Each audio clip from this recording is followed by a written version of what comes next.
to the flag of the United States of America and to the republic for which it stands, one nation, under God, indivisible, with liberty and justice for all.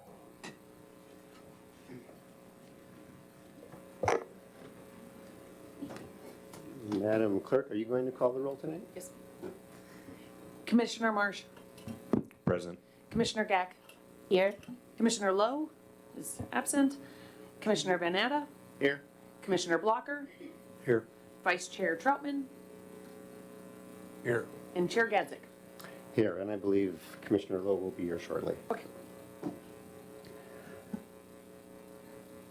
The first item is the agenda approval, and we're going to do this a little differently tonight. Normally, I just check in with the commission, make sure they don't have any changes to the agenda, but I want to give the members of the public a fuller picture of how tonight's meeting will unfold, because it may affect how you choose to participate in the meeting, and it may affect the commissioners and how they want to spend some of their time. And for the public, it's particularly if you're here to offer public comment, because knowing more about the agenda may influence how long you stay and when you want to offer comment. So first I want to say there are 3 points in tonight's meeting where public comment is offered. The very first one will come up in about 5 minutes. It's the regular public comment period. And that's intended for comments that are not related to other items on the agenda, such as the comprehensive plan. If we were to be as proper as we could be, people wanting to comment on the comprehensive plan would wait for the public hearing portion of the meeting, which is the second period of public comment. That's not likely to happen until after 7 o'clock.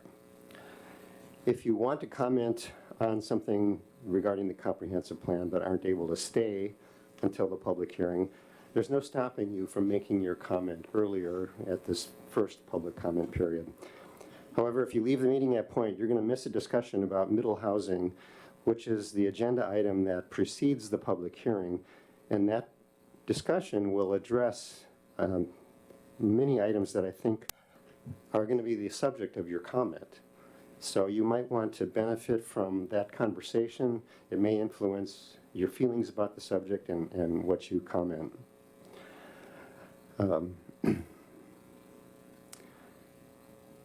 Following the public hearing, so that's the second public hearing, sometime after 7 o'clock, the commission will engage in a lengthy discussion of proposed changes to the draft comprehensive plan that affect the housing issues that you are interested in. And I'm assuming that those include the parts of the plan that address how Newcastle plans for different income levels of housing, how it addresses equity concerns, how it may prioritize some aspects of housing for marginalized communities. Those are things that are going to be handled point by point in a discussion that happens after the public hearing closes. There's about 42 items there that we're going to discuss point by point. We're going to try to do that as efficiently and with as little extraneous conversation as possible, but it's going to be a while, and it's not going to be until after we get through that that we will actually take a vote about whether to recommend the overall comprehensive plan draft to the City Council. And the overall draft won't be determined until we go through those 42 points and decide which one of those go to the council, or which version is going to go to the council and which version is not going to go to the council. So because of the huge amount of work that, after that vote, after that vote, there is a final public comment period. And that period is reserved for persons who have not already spoken or who wish to address a subject different from one which they have already commented on. Now, I know none of that was clear from what you signed up on. The sign-up sheets are just a guide for us. Don't feel like you're cemented anywhere in there. We want to hear your comments, but just know that this is how we're going to try to organize things, and that's how things will unfold. Because there's so much work that has to be done tonight, we're going to strictly limit comments to 3 minutes, much like you are accustomed to seeing at City Council meetings. We have sometimes been more liberal about that here at planning commission meetings, but we need to respect everybody's time and keep your comments, please, to 3 minutes.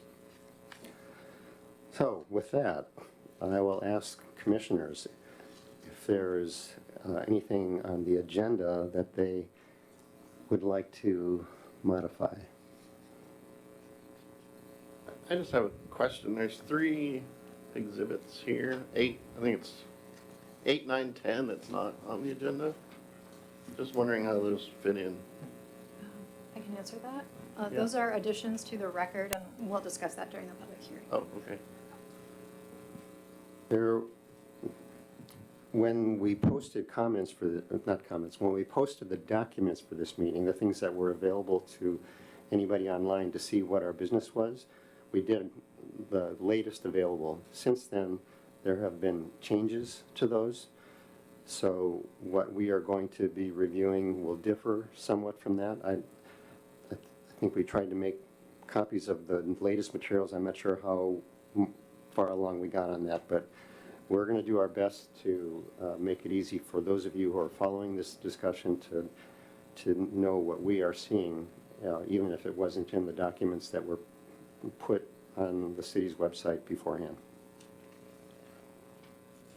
Okay, so with that, I see no objections to the agenda. We will consider that approved and approve our minutes for first, the December 18th meeting. Can I have a motion to approve those minutes?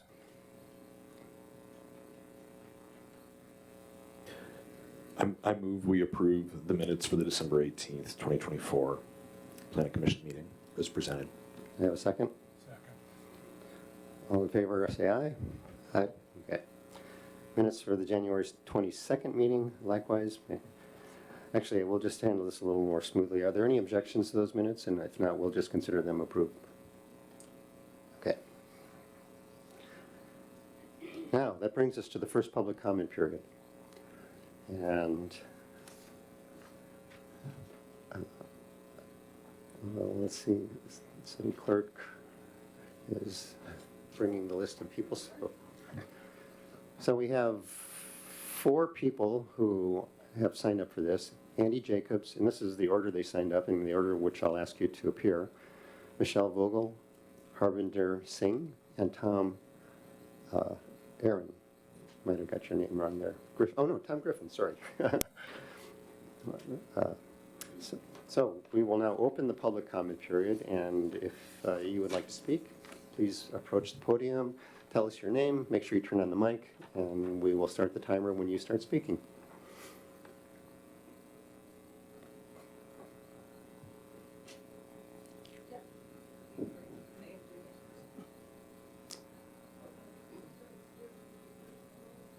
Andy Jacobs was first, yeah.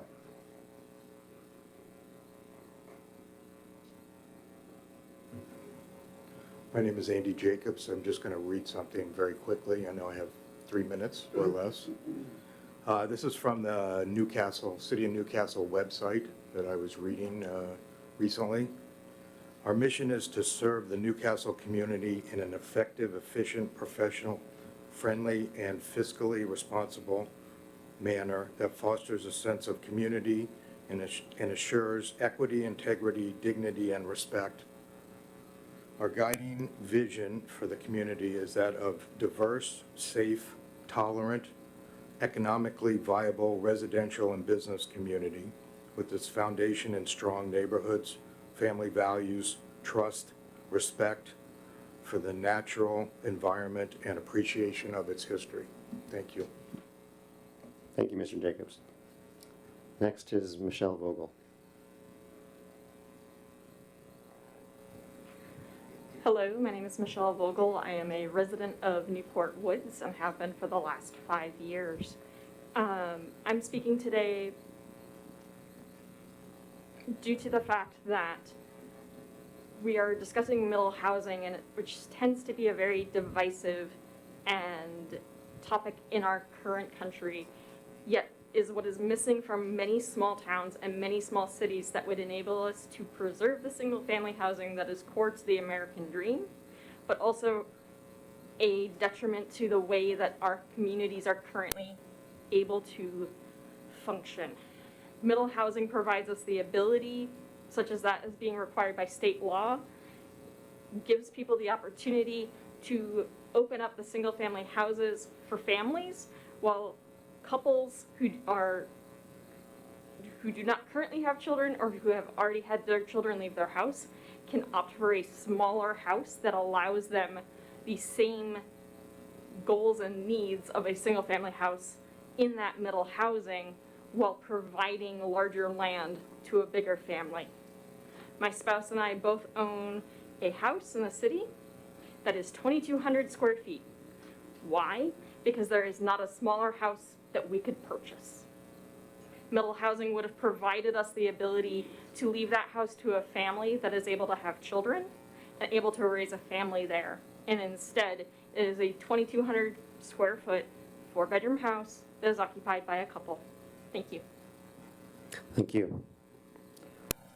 Next is Mr. Singh. Yeah, hi. Is it still on?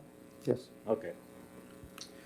So I'm from the Wintry neighborhood, and my comment is regarding Public Works Code 4-04 that entails with street frontage improvements required for the developer. Specifically curb gutter sidewalk and the undergrounding of overhead utilities, power lines. So my little background is I'm a civil engineer, 30 years in public works, so have an intensive background in this kind of work. And this is a flawed code for multiple reasons.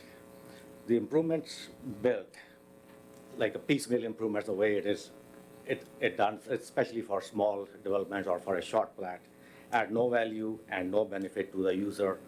For example, building a 100-foot sidewalk for a 1.5 miles of roadway doesn't go anywhere, doesn't add any safety, connectivity, or any usage. It results in patchwork construction without any long-term planning. It does not connect with what the comprehensive plan is. The thought has not been given where you need the sidewalk, where the underground utilities are needed for the overhead power. There is no link between the code and the comprehensive plan, and I will go into that more detail in the later part of the session. It is fiscally irresponsible by the public works since it costs more to do construction this way because it's lack of economy of scale. So you're building, for example, 1,000 foot of sidewalk, you build it at one time, will cost X amount of dollars, but if you build it in 10 different pieces, it will be 10 times more just because of economy of scale. I know that from experience. It also conflicts with the city's current, I mentioned that, and one of the biggest is it violates RCW 8202.02, which defines what the city's authority is, what city can do, and what the conditions are for this kind of a requirement from a developer. So on another note, the Public Works is not following their own code. Whatever the language is written, whatever they have defined, they're coming up with their own enforcement without any documentation or without any reference to any code. So if you have any questions, it's a pretty involved issue and concern. And if you have any questions for any clarification on any of the pointers, I'm here for the remaining time. Otherwise, I'm willing to come back again. Thank you, Mr. Singh. Mr. Griffin.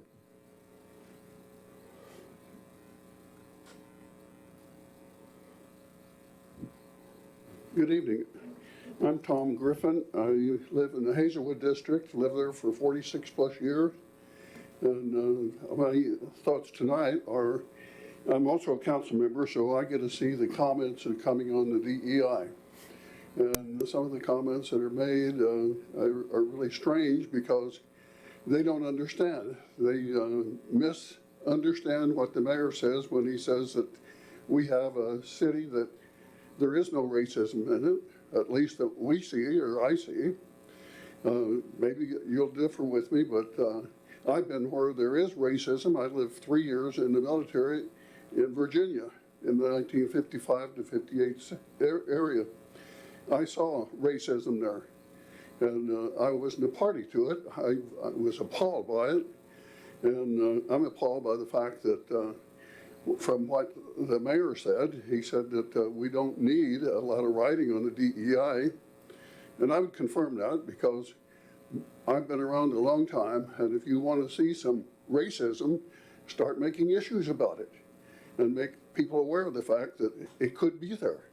It's not there.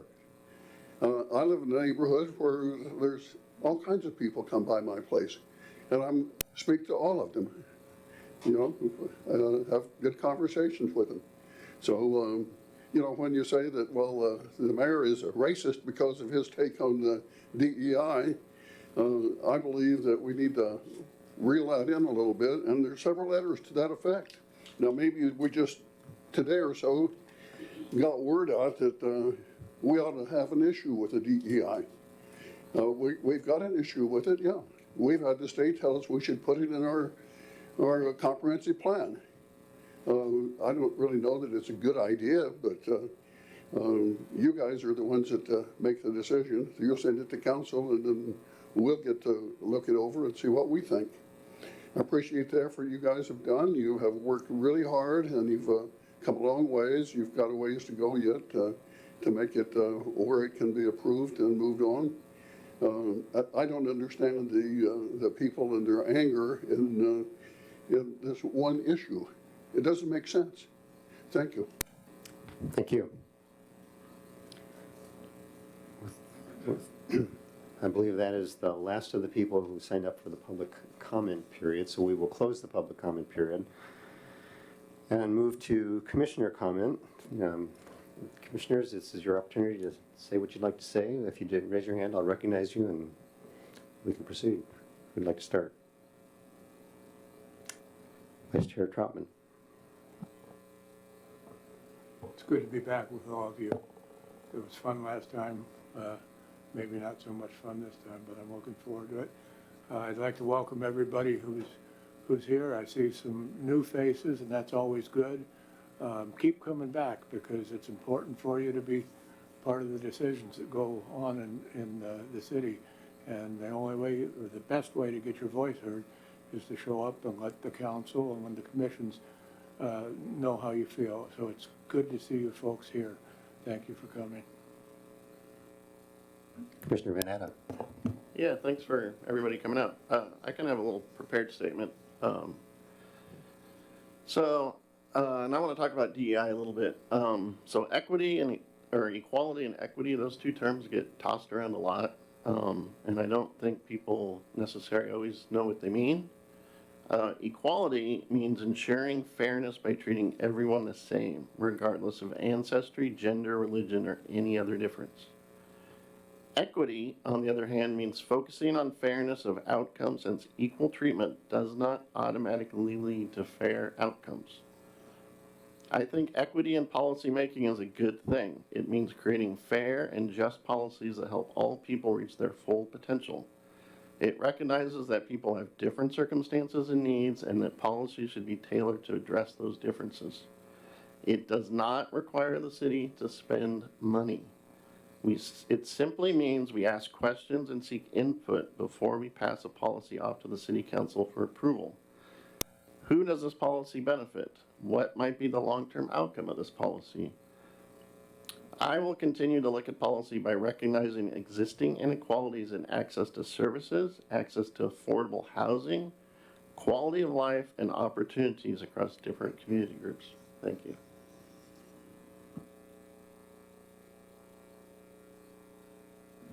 Anybody else like to comment? We'll do a quick one. Commissioner Keck. Quick one, I just want to echo the previous sentiments. Thank you, everybody, for all your spirited debates throughout these weeks about the connected streets, and also for showing up here. We are here to serve you, and it's always good to to have those vigorous, spirited debates, and that's how we get to the right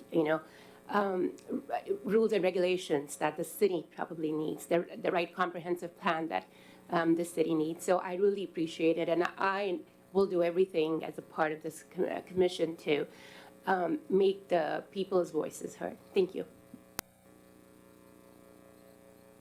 Commissioner Marsh. Little broken record here, but like to express gratitude for all the people who are here this evening, particularly people who haven't come to one of our meetings before. It's nice to see new faces and to see that people are interested in what we're doing here and how it affects our community. I'd also like to extend gratitude to people who took time to provide us written comment. I was also contacted by people both personally and through phone calls to provide input and their thoughts about what we're debating and we're discussing in these meetings. And that is what makes this process meaningful. You know, we started on this comp plan process 2 years ago, and we spent a full year, the first full year of our process, spending time in the community, going to community events, holding community events, listening to what people had to say, and then going literally line by line through our prior comp plan to try and make sure that A, we were doing the things we were legally required to do, and B, we were responding to what we heard from people. Not one or two people, not small groups of people here and there, but really what we could distill down as the sentiment of the city of Newcastle as best we could. And to continue to see people take interest in this process and show up like you have tonight, it's very meaningful for the community, and it makes what we're doing here real. So thank you for being here. Commissioner Blocker. Thank you, Commissioner Gatzek. I'll add my appreciation for everyone who turned out tonight. We hope that it doesn't go really long, but it probably will. Thank you for coming and participating. I would just like to say that we in this nation have been in a time of contention with the election, and et cetera. There's a lot of opinion that all of us have, some at odds with others, but we need to understand, I think, that we are all citizens of a great nation, and we all are under one flag.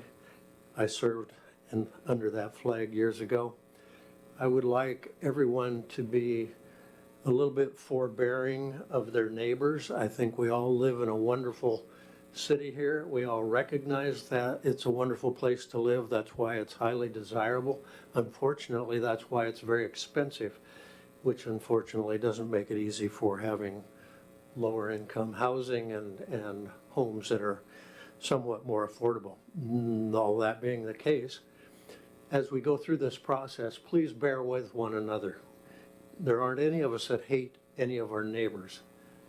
We all want to try and make it be a better place. We all want to support other people to the extent possible who might choose to try and move into this community. That's fine. We would welcome them. So I just thank you for being here and encourage you to bear with us as we go through this process. Thank you. Thank you. Okay, that brings us to reports. The commission chair does not have a report. Director Fitzgibbons, do you want to make a report? No report from me. Thank you. Okay, and then we can go right to the general business in the middle housing ordinance. And I know you're going to introduce that, Aaron. As part of your introduction, would you let us know let us, the commission, know what you want from us from this discussion after we have it, or as we go through it? Let's make sure that we're paying attention to what you need to get out of this from us.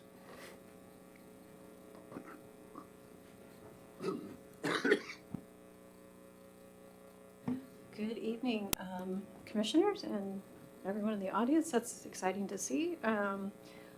I am here. We're joined by Lindsay Masters, Executive Director of ARCH, a regional coalition for housing.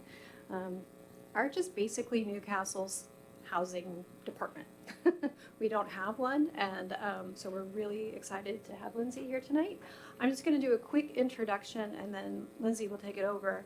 I think in terms of what we're looking for tonight is with middle housing, and I'll go, actually, let me get started and we'll get into that.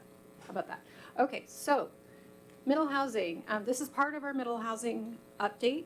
It's required in the state this year by the end of June. And we're just kind of talking about some of the different items that need to be incorporated into our code as we move forward. For the most part, the city is going to be using a model code that is from the Department of Commerce.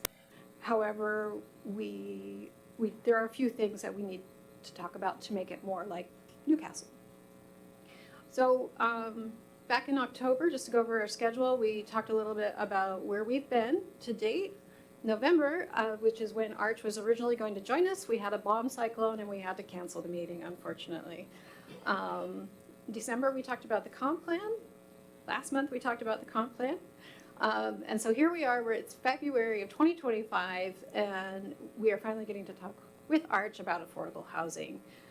We anticipate next month bringing a draft ordinance, and that will be based partially on the state's code plus what we hear tonight. Lindsay is going to be talking a little bit about some different affordable housing incentives that might work for Newcastle. We don't have to have a decision tonight, but from the conversation we have, Planner Toyle and myself will try to kind of whittle down to some options in the code. So then in March, we'll have the draft ordinance, and Planner Coyle will be talking about that. And then we move forward from there, possibly into more ordinance review, eventually a public hearing, and fingers crossed, city council adoption in June. Just to recap on what middle housing is, it came to us through House Bills 1110. There's a ADU bill that came at the same time through 1337, which is gonna, and then we have 2120, actually I think it's 2321, which was an updated House Bill 1110. Newcastle is going to be required to allow 2 units per residentially zoned lot, but also, so that would be like a duplex or triplex, or not, sorry, not triplex, that means 3. A duplex or maybe a stacked flat. And then we're also going to be required to allow 2 ADUs per single family home. State changes are effective, as I've already mentioned, in July of this year, and there is the state model code, which we'll be talking about.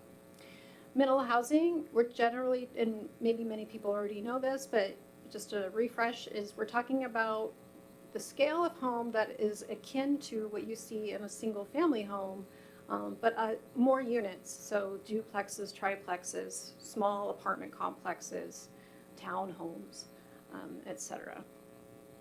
The city of Newcastle currently allows these highlighted ADUs in cottage housing, and in July of this year, we will be required to allow duplexes.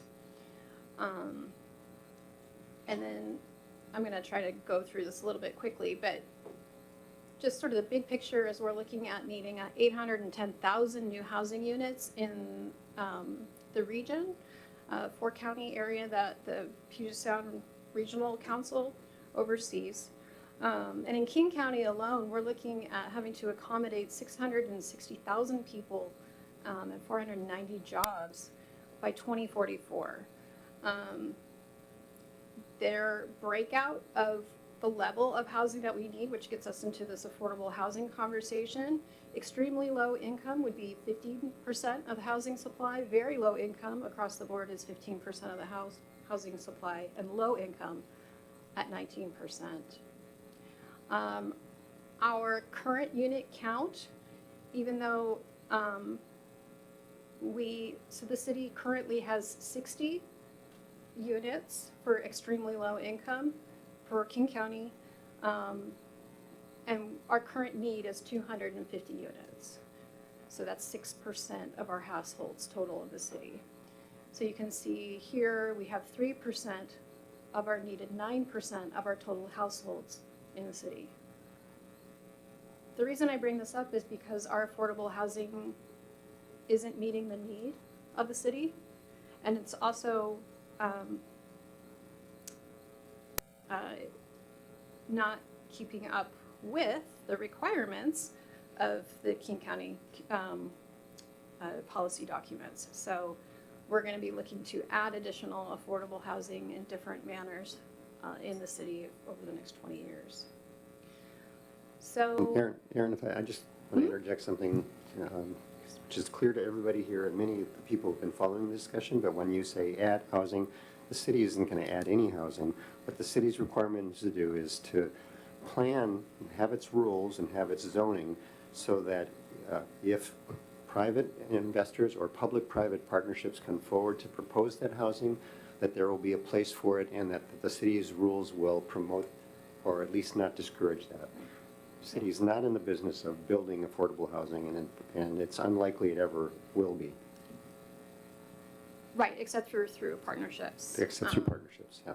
So why are we talking about why are we talking about housing right now? Why are we doing this with middle housing? Because our middle housing code is the time at which we can, this citywide update to our zoning ordinance is a time in which the state law allows us to do so. So that's why we're bundling these together, because without this major update to our code, we wouldn't be able to update our affordable housing strategies. So with that, I will stop talking and let Lindsay take it away. Great. So, I have a question here. Just Yeah, Aaron, I think I just understood that we wouldn't be able to update it, but don't we once a year have the opportunity to review and revise the comp plan? Sure. So the statute that Aaron had shown up there talks about the ability to establish affordable housing policy requirements at the time that you provide development incentives. So whether it's density, height, bulk, or other things. So once you've enacted that, you can't follow up later and say, now we want to impose affordable housing requirements. You have to do them simultaneously. But couldn't that be done at a point 2 years from now as opposed to now? If, for example, you get to the required 2 units per lot, and in 10 years, there's another decision to consider greater density, 4 units per lot or something else, then you would have another chance to do that, yeah.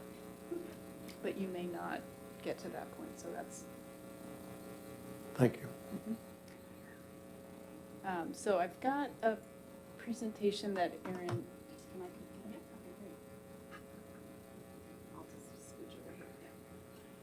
so I'm going to try to walk through a lot of topics and distill things fairly quickly, since I know you've got a lot to cover this evening. I did want to give you a reminder about ARCH as an organization. I wanted to talk about some of the strategies cities like Newcastle and other cities that are a part of ARCH have used to achieve affordable housing, particularly inclusionary zoning.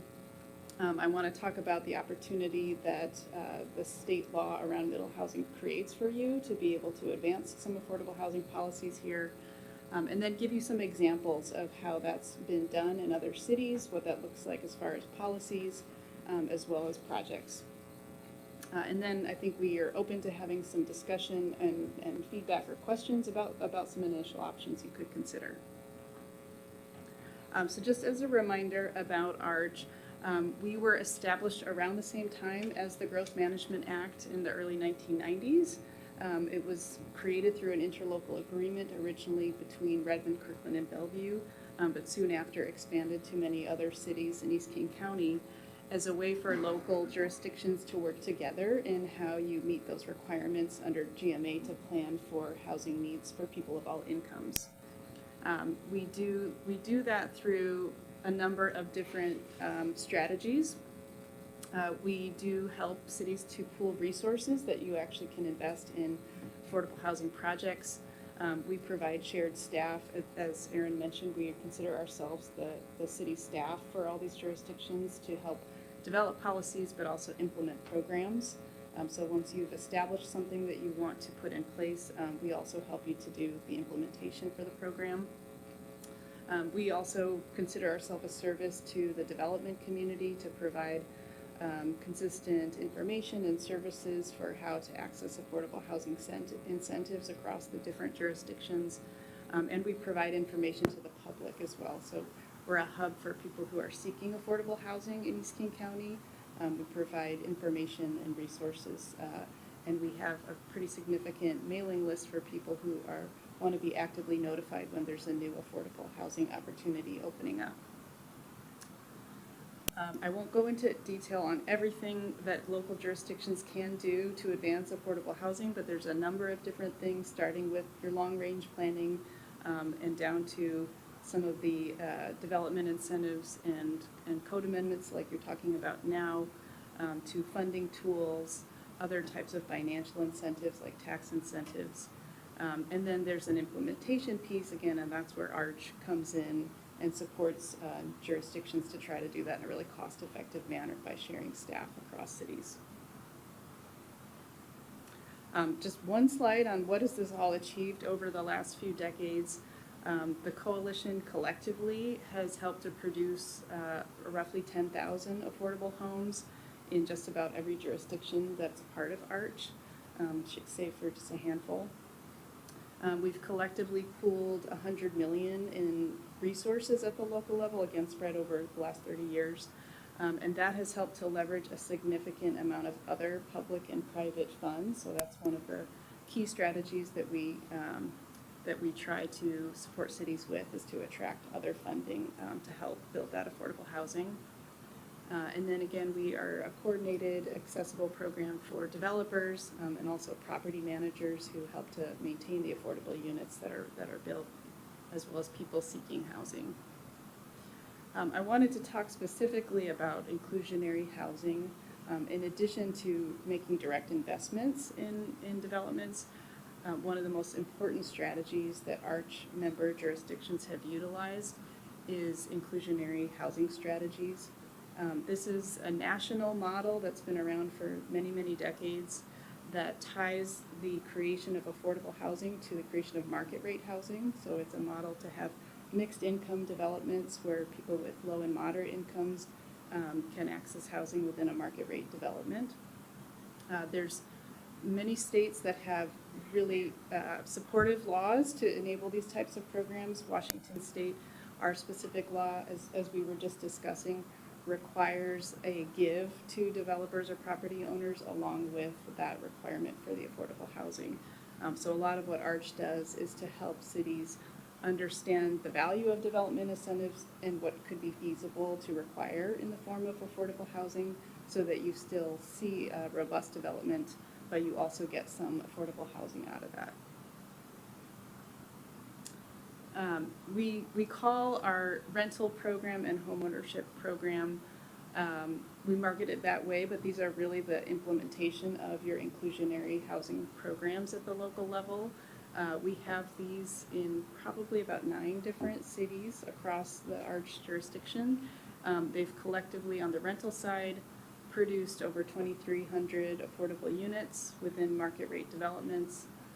We've had 9, this data is from when we were going to come in 2024 when the bomb cyclone happened, but we had 9 new projects completed by that point, just in 2024. And then on the homeownership side, which is really more relevant for the discussion tonight, we've also been able to produce 800 affordable homes, and this is implemented through a model that puts in place long-term resale restrictions on the homes, so that there is both wealth building and equity for the home buyers that were able to access these homes, and then there's also a preservation of that affordability for the next buyer.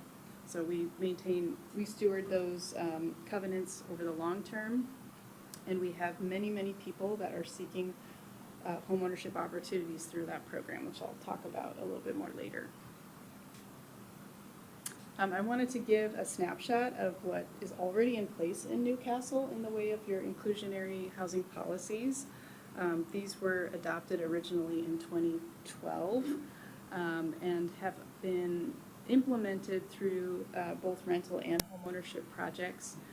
The requirement is for 10% of the housing produced to be affordable at either 70% or 80% of the median income, depending on if it's a rental or for sale project.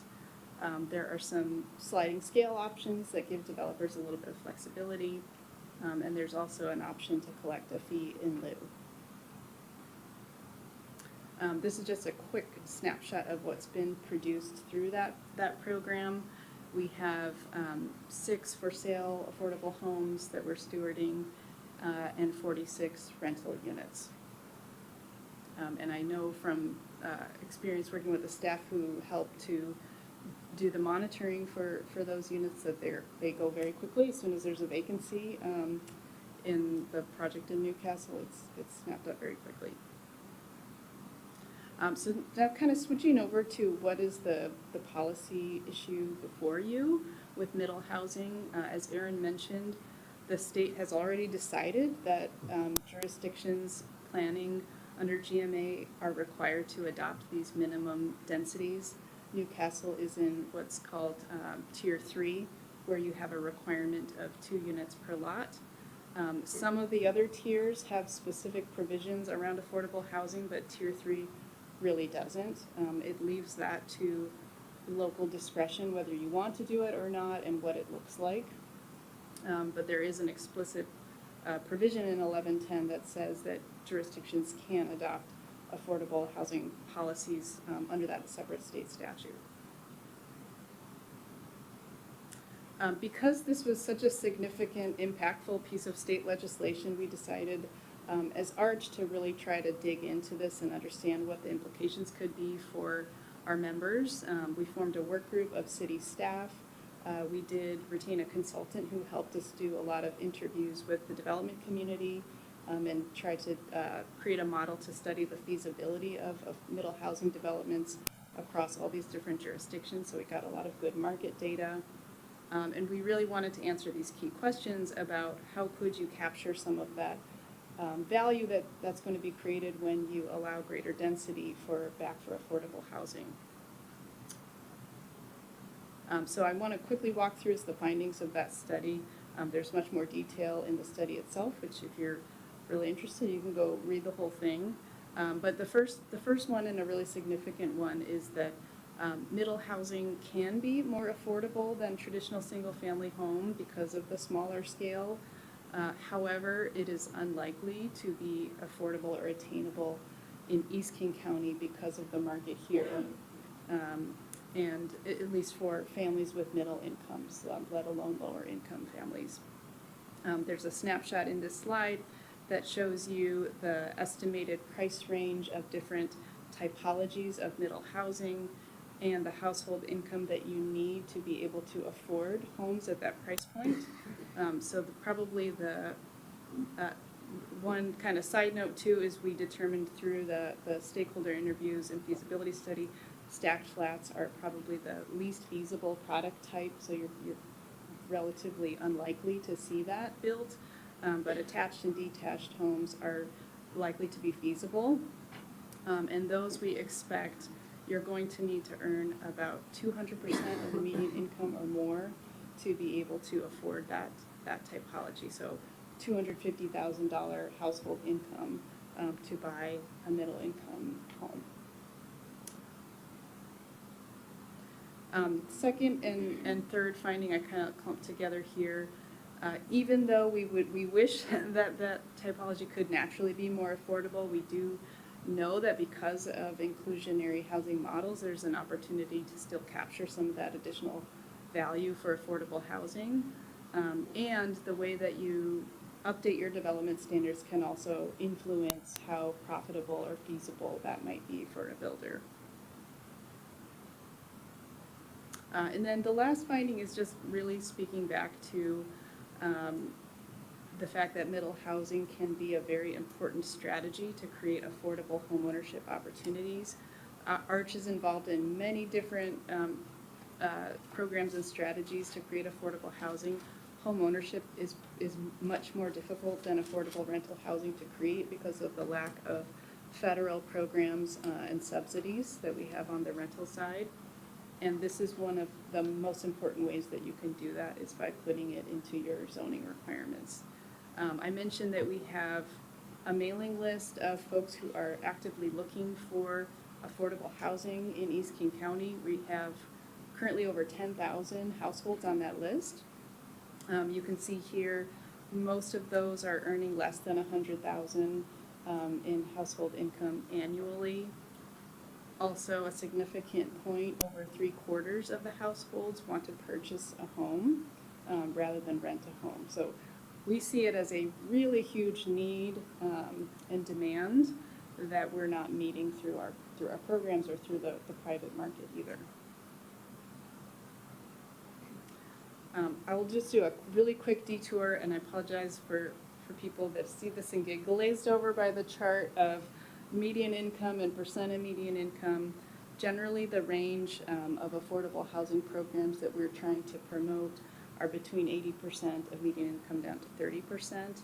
You can see what those household incomes are here on the chart and what different housing prices would be at those levels. And then to make that a little more real, we put together a slide of common occupations. Needless to say, many of the occupations for workers who work in Newcastle are less than 80% of the median income.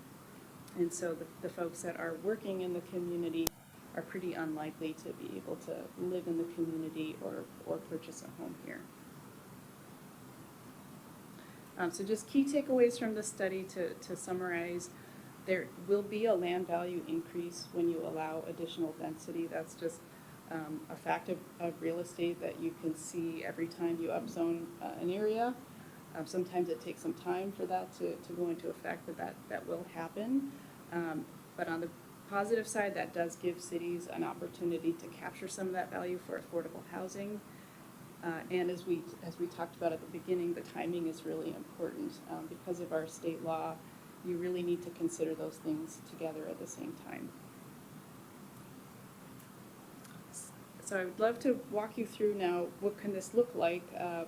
The great thing about ARCH is we have cities who've been implementing policies like this for a really long time, so we have some good case studies for you.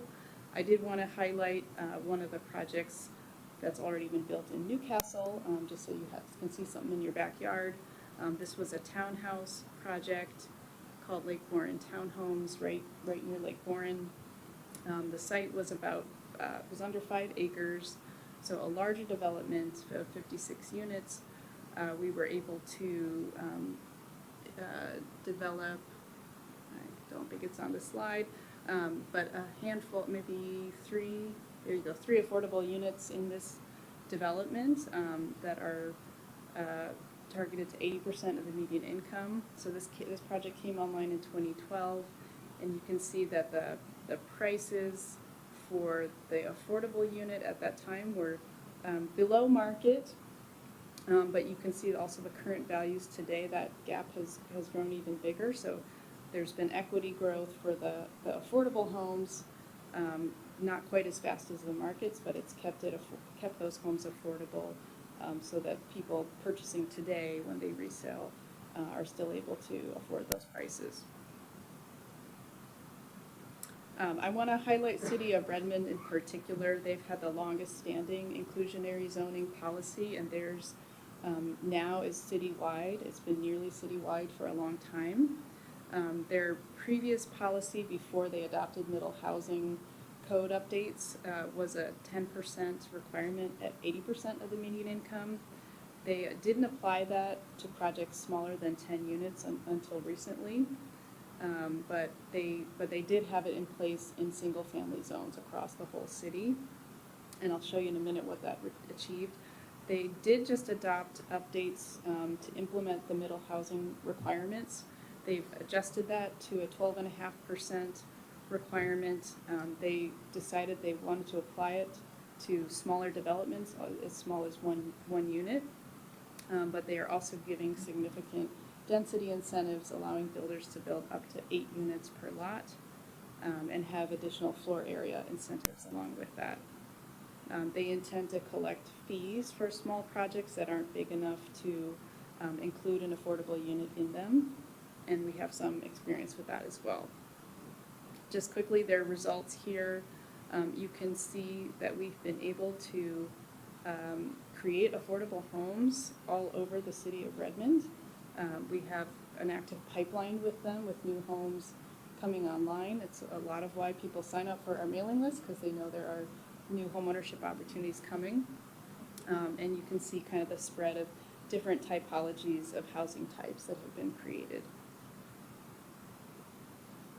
Kirkland is another example of a policy. Theirs is slightly different.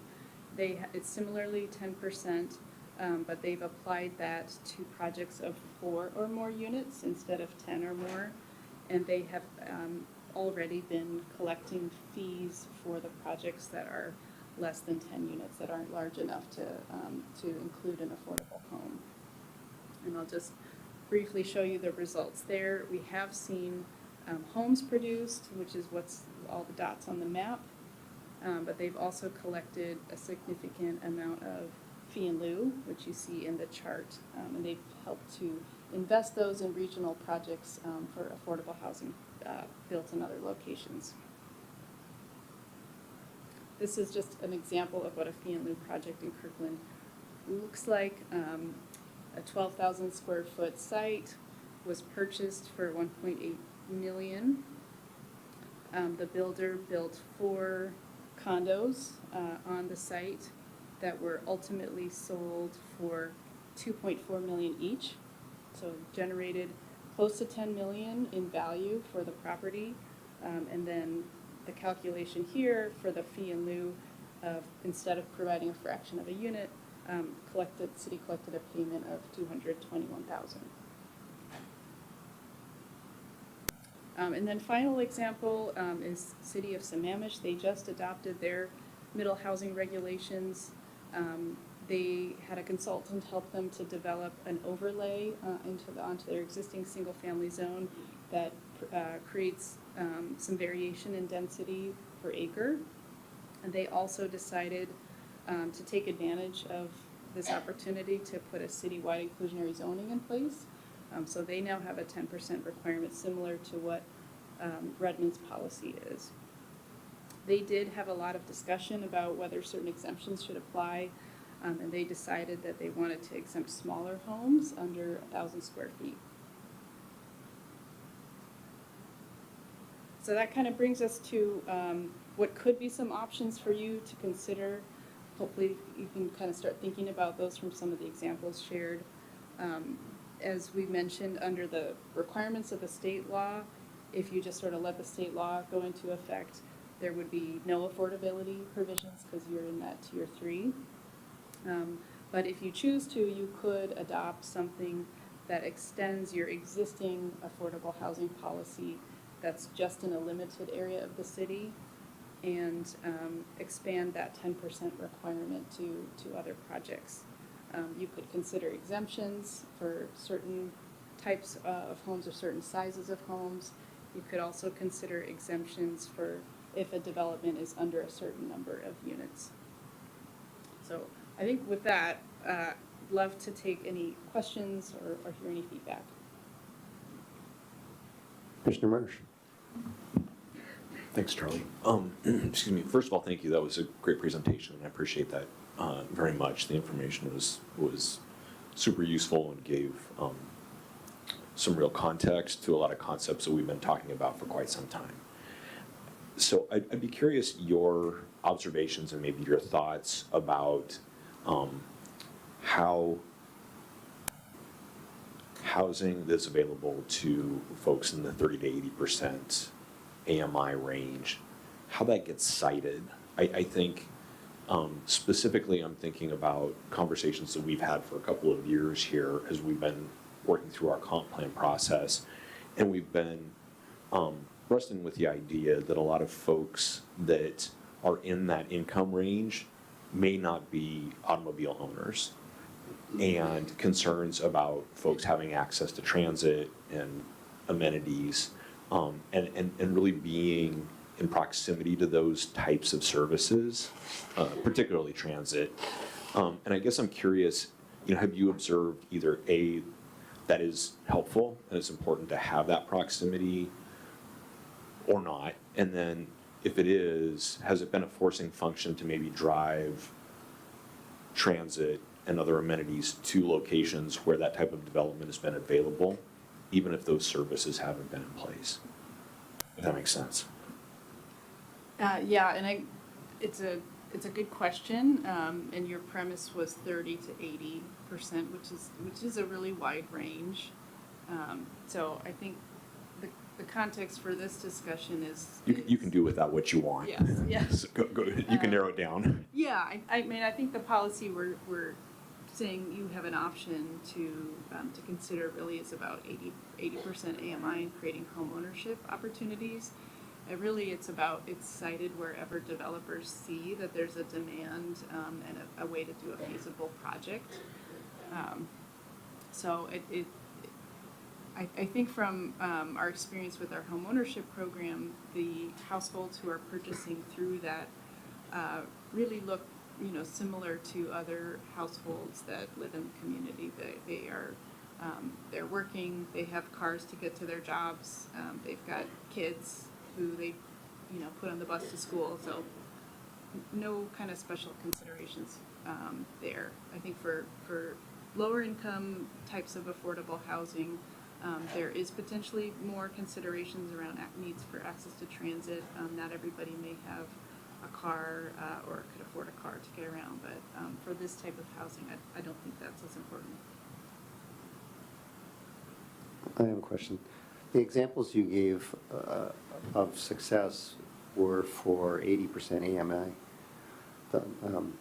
Our requirement is to plan for all of those lower levels as well. So how do you deal with that? And how are those cities dealing with that?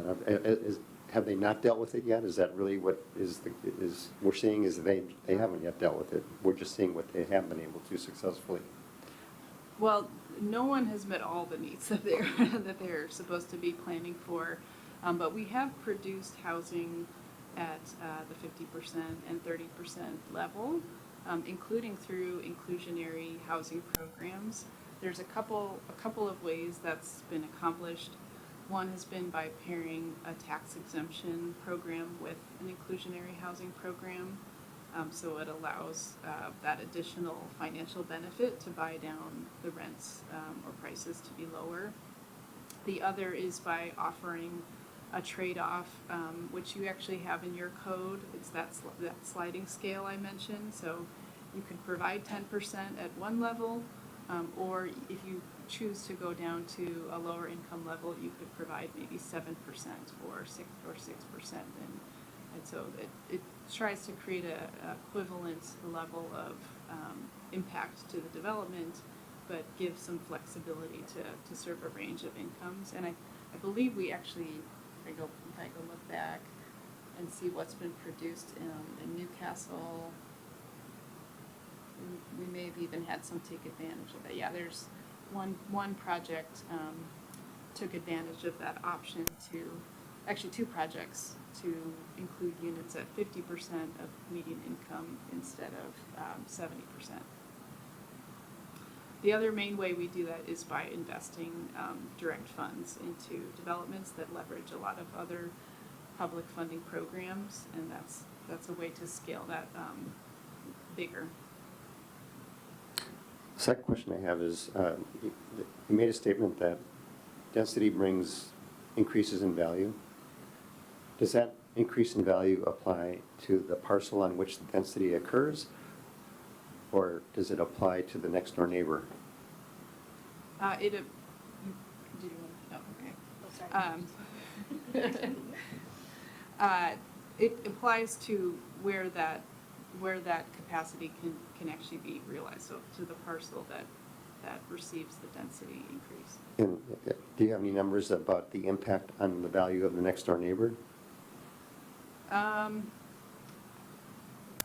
That'd be a more tricky question to study. I think you could possibly look at over time if that capacity is realized, and if it's you see more redevelopment, that could potentially change the broader values in the community, but it wouldn't be an exact science probably. Commissioner Kack? Thank you. So, in your experience, what have you seen with cities similar to ours in size, say like 15,000 population? Have they opted for that standard, like we have, the 2 ADUs, or have they also looked at extended policies on this? Well, the examples I gave you are cities a little bit larger, Redmond and Newcastle that have completed theirs. Kirkland is, well underway with theirs too, but they're a larger jurisdiction. So I don't know that I've got an example of one that's already gotten all the way to adoption. But I'd say in conversations with many of the ARCH cities, it's maybe half and half, some that are choosing to at least talk about going a little bit further than what the state law requires, and then the rest sort of saying, we're gonna just do what's required. Commissioner Panetta. Just a couple of maybe simple questions. The fee in lieu, if a developer pays that, does that go to ARCH or does that stay in Newcastle? It would go to the city for you to decide what you want to do. We would obviously help you understand what your options might be for that. Sammamish did have a whole discussion about what policy direction they wanted to apply to those funds. And they actually really would like the funds to be spent in Sammamish, so they have some policy direction to the city and to us as part of the city staff to try to find opportunities to invest those in Sammamish. But if after a certain period of time we're unable to find an investment, then I think they are open to considering investing outside Sammamish. Interesting. Okay, thank It you. would be kind of a local policy discussion. Okay. Commissioner Blocker? I have a question, but I'm not really sure how to ask it. Do you have a read on where the legislature thinks it's going, or what it's trying to achieve when at one hand it's trying to bring about housing that's affordable for people who aren't highly income people, and on the other hand, they're raising property taxes at almost an exponential rate and looking to remove property tax caps and increase that? How are they actually thinking that they're going to achieve both at the same time? Because it seems to me that even people who are in the city of Newcastle now, many of us who have been here for years, bought in when we could afford it. We could not afford it if we were trying to buy now. And the property tax rates, the way they're going, are likely to put us out of our homes.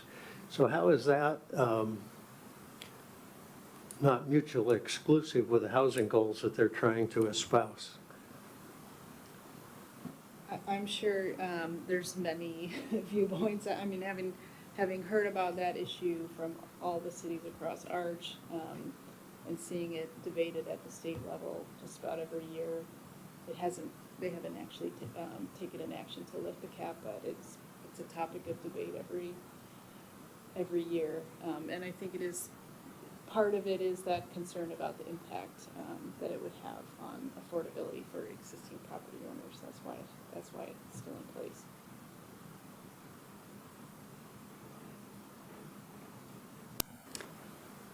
Aaron, is there a piece of this now that you and Tyler going to cover, or have we covered this topic? I think there's just from the presentation, I'd just like to get a feel from the commissioners what would be worthwhile including in our first draft code in mental housing for commissioners to respond to.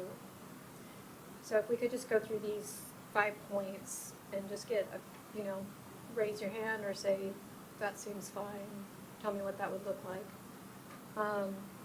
Expanding our CBC policy. So right now in the downtown, we required 10% of units to be 80% affordable, 70% for rentals. Would we be interested in looking at what a requirement citywide for all residential would look So that would apply to, for example, a small development of 4 homes doing infill. And I would imagine that the most practical way to fulfill that requirement is through a fee. Is that what you'd expect? So we'd apply the requirement, but it would be satisfied by a fee? We believe that would be a cost per square foot fee. What do you think, commissioners?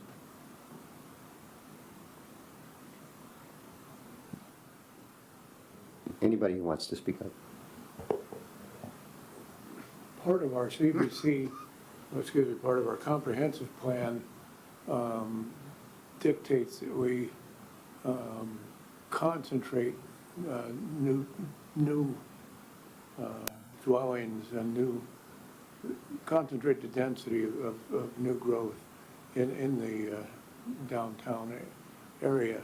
So are we going to be changing that policy? Are you suggesting we change it to apply to, single home residences as well? Yeah, I think this, and correct me if I'm wrong, but this would have to do with the number of units built as part of like a subdivision. Or, we're not saying that we're gonna allow a fourplex and then you would do an in lieu fee for the fourplex. What we're saying is that if you hit a certain threshold of new homes in your development, then an in lieu fee would kick in to help. Because anywhere in the city, through a subdivision right now, you can opt for an affordable housing density bonus. But so this would be, instead of it being an option, this would be a mandated fee per square foot. How many contractors are taking advantage of that option now? Is it a pretty popular thing, or is it kind of It's not. ignored? Yeah, that's what I thought. Yeah. Okay, thank you. So just maybe a show of hands, would commissioners be open to seeing this proposed in next month's agenda? I think it would be interesting to understand what it would look like and to understand what it would mean. I mean, we agreed that we're talking about density in the core district, but of the city. But if this were going to apply citywide, just kind of understanding, getting a sense of what it would look like, but understanding really what the practical upshot would be. How many areas would realistically be impacted from a development standpoint, and where this could come into effect. Do others mimic that sentiment?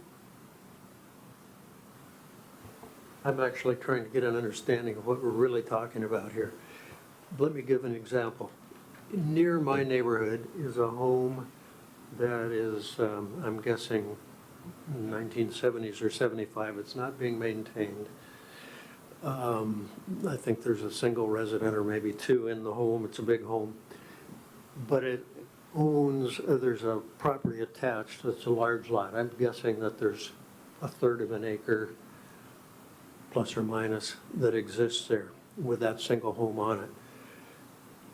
So if someone then were to buy that home as a tear down, because it's old and not maintained, and there's a larger property there, would then a developer be able to put in like a 4-plex or a 6-plex? And I'm not sure I truly understand what the in lieu fee means. So explain that to me too, please. Sure. So maybe, and I'll talk about that example. So if there's 2 lots, and under the new state requirements, you have to allow both 2 units per lot, but also a principal unit and 2 ADUs.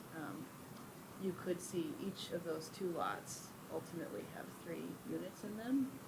We've seen, similar types of development in Kirkland, which adopted middle housing early. And if you had a 10% affordable housing requirement in place, if you expanded that to those types of neighborhoods, then that requirement would be for 0.6 affordable units And because that's not a whole unit, we would have a formula to convert that to a fee in lieu of the affordable home. So they pay an additional fee to the city, which we give to Arch or somebody else, so you can build units in some other city. Or in Newcastle. Okay.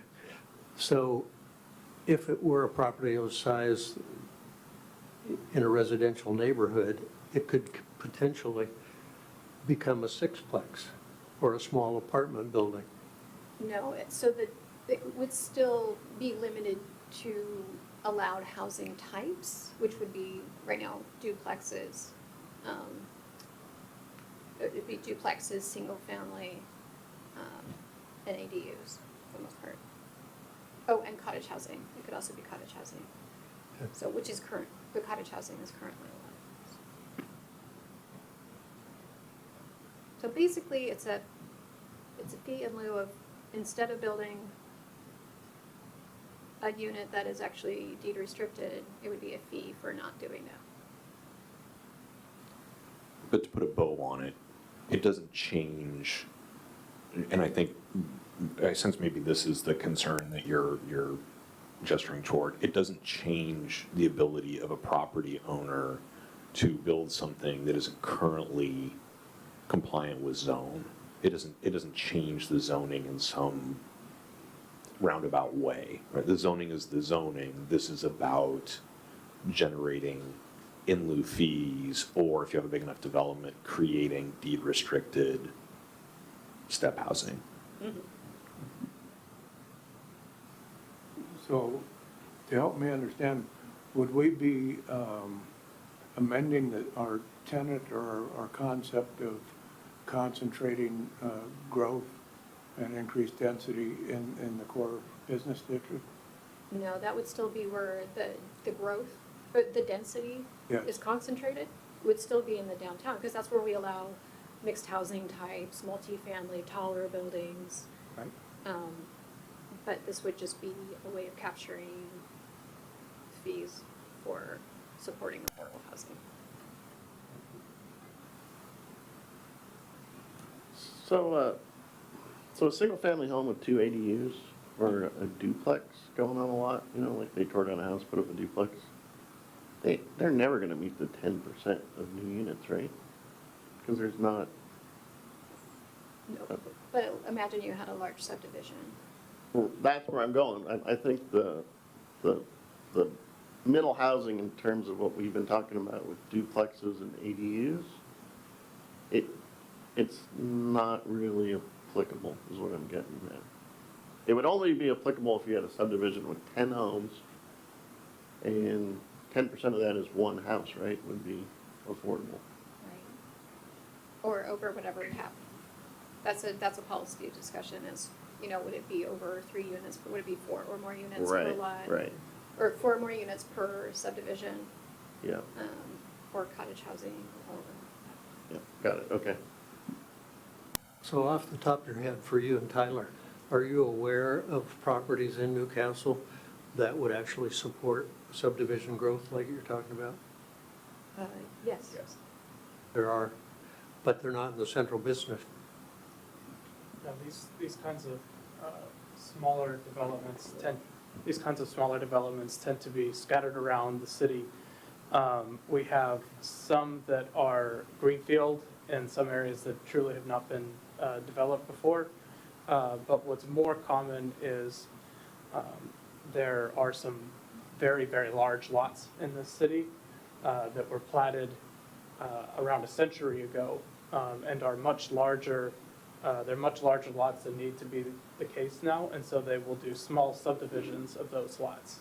So when you see little groups of like 2, 3, 4, 5 houses getting built kind of here and there around the city, those are often those older, very large pieces of land getting broken up. In fact, in the example you mentioned earlier, assuming that all of that land with the older house and then the big piece of land next to it was developable, somebody could maybe come in and subdivide that 1/3 of an acre next to the house. And they could maybe renovate or keep the house, and then build one or two new houses next to it. That kind of situation is very common in Newcastle today, and it has been for pretty much the whole history of the city. So that'll probably just continue on in a slow burn until those lots aren't really available anymore. So then, where you're aware of these kinds of lots existing and the kind of development that we're trying to find or seek, are we going to still maintain the actual character of Newcastle neighborhoods that we're seeking to maintain? So that will be the goal for any middle housing policy that we have. You know, it's, you can see by the size of the houses that get built today, we're already allow for a fair amount of square footage to go in on these lots. And we're not really, see you guys next month when we can talk about this code, but at this time, we're not really talking about expanding the size of the structures. But this might be, if you could build a 4,000 square foot single house today, in the future, maybe that's 2,000 square foot units. It'll look the same. They may just have 2 doors in the front. And then if you have a 280U situation, you could talk about different configurations of that, but I don't think that it's going to look radically different from what you see today. No taller, really not filling, we're not proposing to fill the lots out much more or any more in most cases. This affordability, if you guys were going to put an inclusionary policy on this, the goal would probably be to take up small pieces of money for small developments that can over time get combined into something a little bit more meaningful or put in part of a package of funding for a project. Or you can wait and, you know, leave those smallest developments alone where one house becomes 2. And when somebody says, I got a larger piece of land, I want to put 8 houses on it, then you could do a little bit more at that size, for example. And that kind of decision is really up to you. We don't, there's a lot of different ways that we could go on that. So we're hoping to get tonight to just some ideas so that we can draft something up and then you can tell us how you don't like it so we can change it. I have an idea of what I would like and what I wouldn't like. I wouldn't like those fees, if we expand this, I wouldn't want those fees to make an individual house being built be an extra $100,000. You know, I don't know what the size of the fee is, but the size of the fee has to be small enough that it doesn't become an obstacle to homeownership for that unit. I wouldn't want the fees to apply to units that are already satisfying middle housing. So if you're building something that is middle housing, I wouldn't want to apply it to that middle housing, because I think that would be a disincentive to building that middle housing. That's exactly the sort of thing we're looking for right now. Thank you. I have one question. On our comp plan, there is the King County, the permanent housing units target. So is that correct? The 80% to 100%, our target is just 9. Nine housing units. Our target for 80%, oh, this is yours. I think I had it. Oh, no, I just had our actual. I'm reading from our comp plan. There's a table. Great.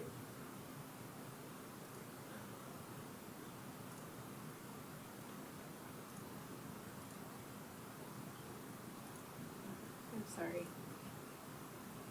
Bear with me.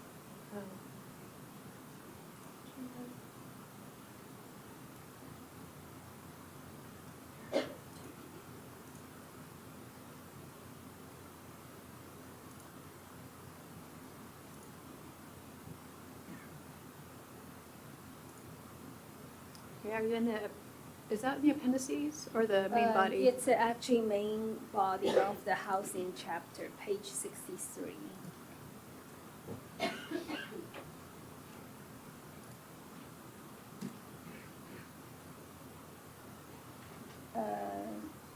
it's a different, maybe print is different, I guess. This is yours the February 20th version? Yeah, here. This one? Yes, yes. So, these are our targets. So, 80%, I see what you're saying, yes. That appears to be the goal for the county. So I guess my question is, seems like this is a very small portion to meet our requirement. I'm just curious, like, are we really focusing all our, doing this middle housing, but you actually only really meet 9 out of 1,480 units we need to plan?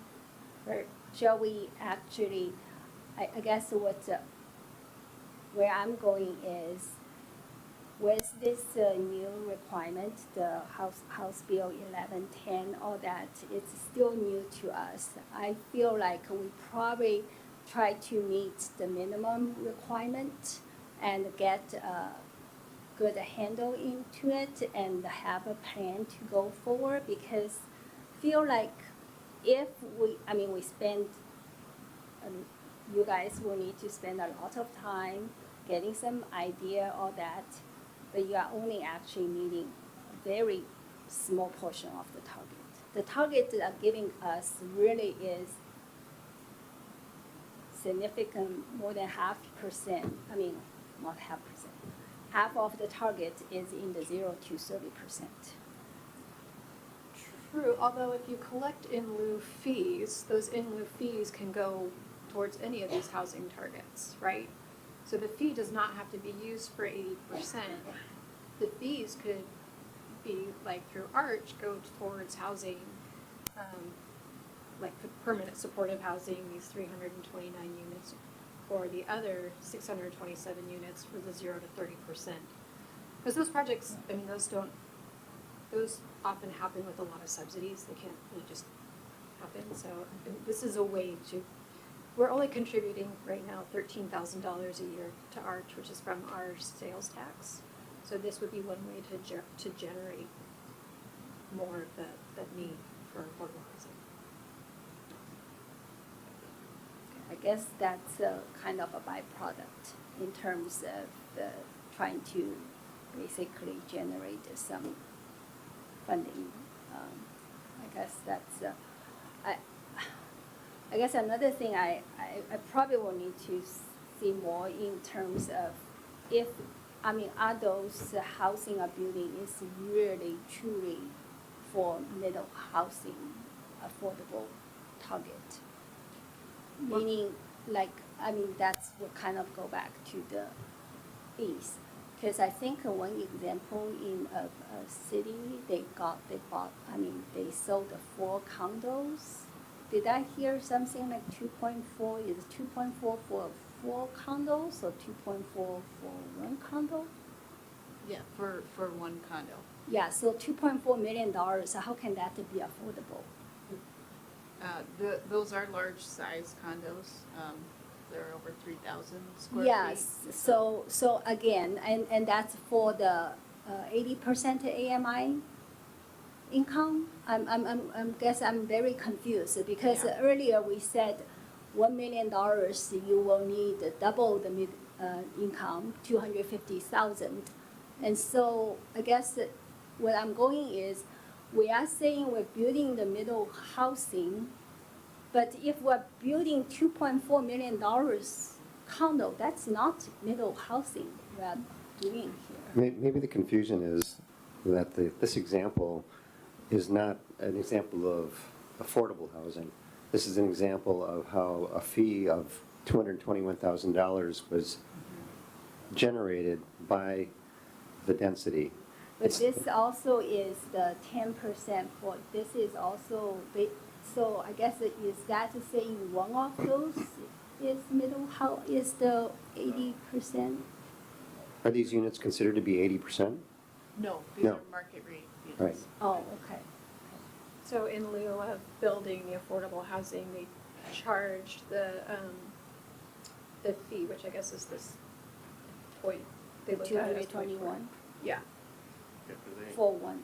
Well, it's 10% of 4 market rate units, which is 0.4. And then that came up to that dollar that they just paid instead of. Yeah, I guess what I'm trying to say is, what I don't want to see is the developer take the advantage of the building middle housing policy, and instead they basically still build. In this example, I think what's happening is that the developer sold each houses for each of them for $2.4 million. And out of that, and so the buyer paid $2.4 million. Of that $2.4 million, 50,000 of that buyer paid 50,000 that went into the fee. So it raised the price of that condo by $50,000. I don't think the condo developer necessarily got it. But there were buyers for it at that price limit, and those buyers spent $50,000 more per condo. Yeah. And that money went into the middle housing So I fund. guess in another way really is how this project solve the affordability is through the fees. Is that- By generating $200,000 that can go somewhere else, yes. Commissioner Blocker? How does that $200,000 go somewhere? And where does Yeah. it go? I wanted to bring back the slide about Kirkland's program because they've had a fee in lieu policy for these types of developments longer than anybody else. And so you could see what's been generated by all these different developments. And again, their policy applies for projects that are 4 or more units. So projects that are 3, 2, or 1 unit don't have to pay anything. They provide, and this is just their policy preference, so different from Sammamish. They just pool that together with their annual contribution to the Arch Trust Fund. So whatever projects get recommended through that process anywhere in the region, they're willing to put those dollars to support that. Some of them have been in Kirkland, so I know we put some of their fee and lieu funds back into projects in Kirkland, but they could go to support projects anywhere in the region. Aaron, is it possible that you and Tyler could actually kind of articulate succinctly what you'd actually, in your planner mind, like to bring back to us? And Tyler might have additional thoughts. My thought is that we bring back a policy that hits these bullet points. We could look at exempting smaller homes like ADUs, or we could look at exempting by account. The commission would need to talk about applying to new developments, but, maybe we start at 4 because that's more than any number of units that you could build outright on a lot, depending on the ADU or not. And then we would work with Arch to make sure we understand what we're getting ourselves into. And looking at how that would expand or change our existing development. And then we could come back with, I think in order to understand, what size developments are typically built in Newcastle, I think that'd be something we'd want to look at as a commission. Kind of, what would it look like to just require outright an 80% unit, and why doesn't that work? I think there are going to be some questions around that. So just to make sure I'm understanding, Aaron, thank you, first of all, but when you say come back with a policy, I want to be careful because we've been talking about policies and we've been talking about the comp plan here, and I think we've been getting a couple of different things conflated here in terms of middle housing and what people can and can't build, and affordable housing and fees associated with that or deed restricted development that provides for affordable housing. So when you say you would envision coming back with a policy, are you talking about a framework that would address these concepts, but it would be consistent with what we would have in our comp plan, because it needs to be consistent with what's in the comp plan, because that's the law. And then that would ideally be a discussion, a starting point for the ordinance. Is that correct? Correct. Or it may even be a draft ordinance redlined, depending on how much we need to change in our existing code. Thanks. Commissioner, Vice Chair Troutman, and then Commissioner Keck. I need to get a little bit fuller understanding, because it seemed to me that this in lieu fee works at cross purposes, because unless a contractor is highly subsidized, it seems like they're more likely to pay an in lieu fee than to build an actual, they'll pay the in lieu fee and have a more profitable, they'll build a big old profitable house than to build true affordable housing. They'll make more money on that. So unless they get significant subsidies, is there any way that that pencils out for them in a real world situation? You mean to build an affordable unit? Yeah, can they make any money on a building an affordable house, or is there always gonna be, it just seems like it's a hopeless case that they're gonna always pay the in lieu fee, and you're not really getting what you're after. You're after affordable housing, and people are just gonna fork over the in lieu fee to build these more expensive homes that they get more revenue from. Yeah, I mean, I think if you ask builders, and we specifically addressed this when we went out and did interviews, that question was posed: do you prefer to build the affordable home and have that as a part of your development, or do you prefer to pay a fee? And almost universally, there's a preference to at least have the option to pay the fee instead of to build the affordable home. So how does that help? I guess it helps because you get the money and put it someplace else. Is that the It is, trade-off yeah. that you make? It is, and it has been a meaningful impact that we've seen from Kirkland. Okay, thank you. Yeah. Commissioner Keck? And just for my clarification, Erin, so are we saying that at a minimum, we need to allow 2 units per lot for the city of Newcastle? We need to allow 2 ADUs for single-family home. And then if we want, and, internal discussions, we can have one of the extended existing, depending on, it could be like exempt small homes, for instance, something additional besides those 2. Is that correct? Mm-hmm. Okay. Thank you.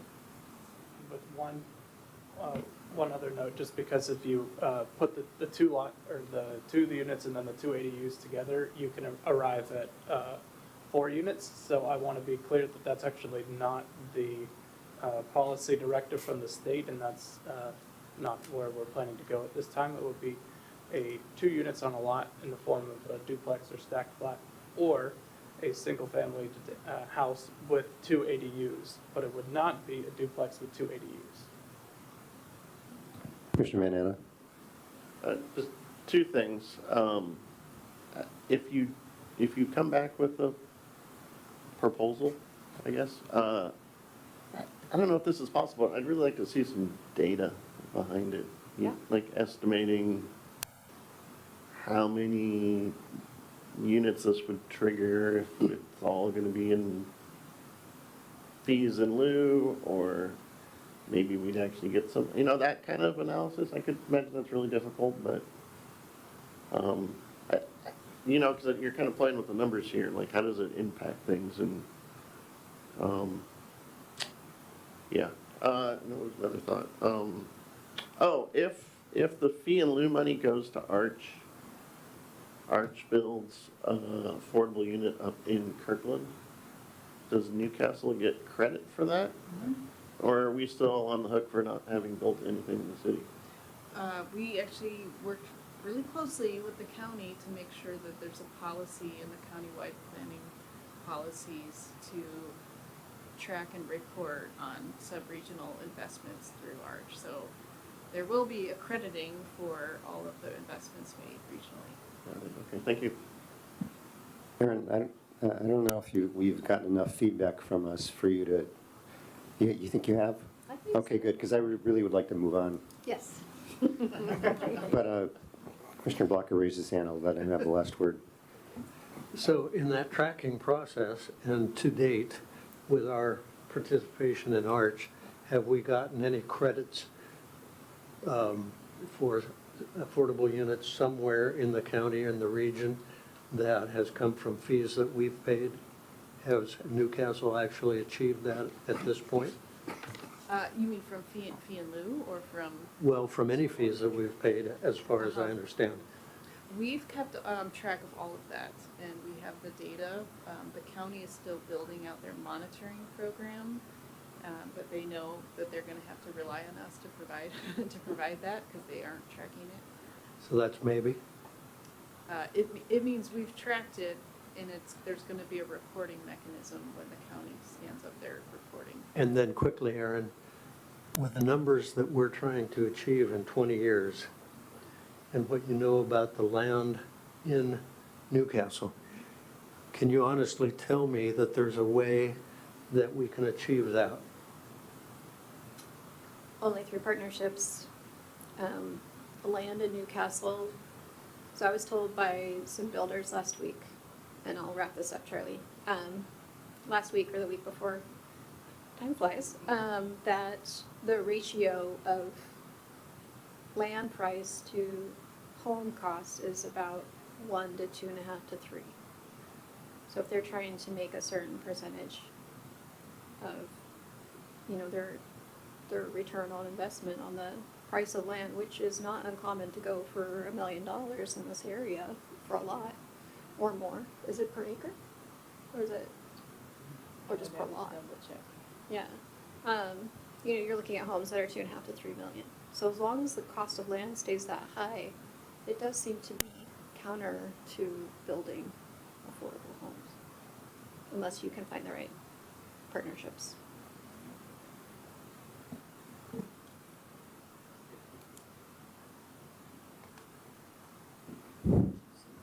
Thank you, Lindsay. Thank you. Okay, so we will move to the public hearing. I'm going to read a little from a script here. So this is a public hearing. We will begin with an overview from Director Fitzgibbons, and then we will take public testimony. If you and the public are here to address the commission, it's not necessary that you be a proponent or an opponent. You can just come forward, give your name and neighborhood for the record, and if your comments are on the form of the question will be noted and answered after the conclusion of the public hearing testimony portion of the meeting. After the public testimony portion of the meeting concludes, the commission will hold a discussion. So in other words, we're not going to answer your questions live. We'll try to answer them after we take testimony. Okay, so we will begin with a overview from Director Fitzgibbons, and then we will open the public hearing, or we'll open the public comment period of the public hearing. Yes. And I have intentionally made this brief. I'm just going to give some updates based on additional exhibits that we have. Staff's report is contained mostly in the agenda memo included with the packet for tonight. There are 3 new exhibits for discussion. I will be putting them on the screen for those in the audience, and the commission has paper copies of these. Exhibit 8, which is the street connectivity and potential discussion. This is in addition to the discussion on the complete streets policy that was included in the packet as Exhibit 3. Exhibit 9 is replacing Exhibit 4, which was all of the comments and policies. These are combined and sorted by policy number now, so everything on, say, policy number 202 is now all combined on this one spreadsheet together. It also includes comments sent in early February by Commissioner Kack that were accidentally removed from the initial Exhibit 4. Exhibit 10 are some additional comments on the that were from on the policies. I was not able to get these included with those items in Exhibit 9, so there are some of these. There are some statements in Exhibit 9 that are also on Exhibit 10. So as we go through each line item, we should be looking on Exhibit 10 to see if there are additional comments on here. In addition to that, there have been at least 9 additional just comment documents received as written testimony for tonight. These comments have been added to the record and are posted in the city's document center together with where the agenda for tonight. All of those comments are in one combined PDF. That is my update. Thank you.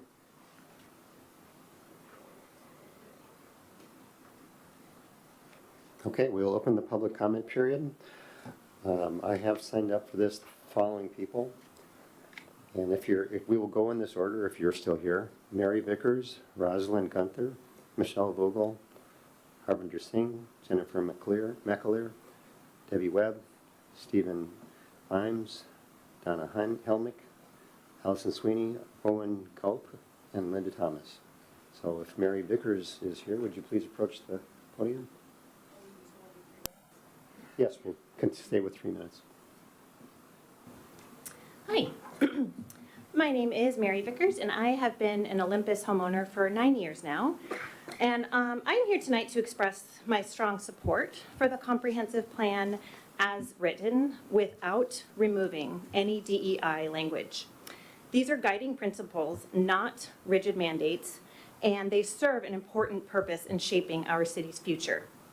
If you look at Newcastle's current comprehensive plan from 2016, you'll see similar language. Terms like should and shall have always been used because this plan is meant to provide a broad vision for growth, equity, and sustainability. It's not about creating unnecessary regulations. It's about ensuring that we make thoughtful, fair, and forward-looking decisions. Removing DEI language would not make the plan better. It would strip away basic principles of fairness and inclusion that have already been a part of our city's planning for years. Newcastle is a welcoming and diverse community, and our policies should reflect that. I urge you to stay the course and not let political pressure derail a plan that was carefully crafted with community input. Our city deserves leadership that is focused on what's best for all residents, not reactionary fear-mongering. Also, I do have to respond to what Mr. Griffin said earlier this evening during public comment. The fact that he doesn't see why people are upset is exactly the problem. You don't have to personally witness racism or exclusion for it to exist. As a white male, his experience in this city is likely very different from people from marginalized communities. Saying, I don't see it, doesn't mean it isn't real. It just means you haven't had to deal with it firsthand. The DEI language in the comprehensive plan isn't there because Newcastle is some openly racist city. It's there to ensure that our policies are fair and inclusive before problems arise. That's just responsible governance. Instead of dismissing community concerns, I encourage you to listen to the people who are telling you why this matters. If residents are upset, there's a reason. The question isn't whether you personally see racism. The question is whether you're willing to acknowledge and address concerns that others are bringing forward. Thank you. Thank you. Next up is Rosalind Gunther.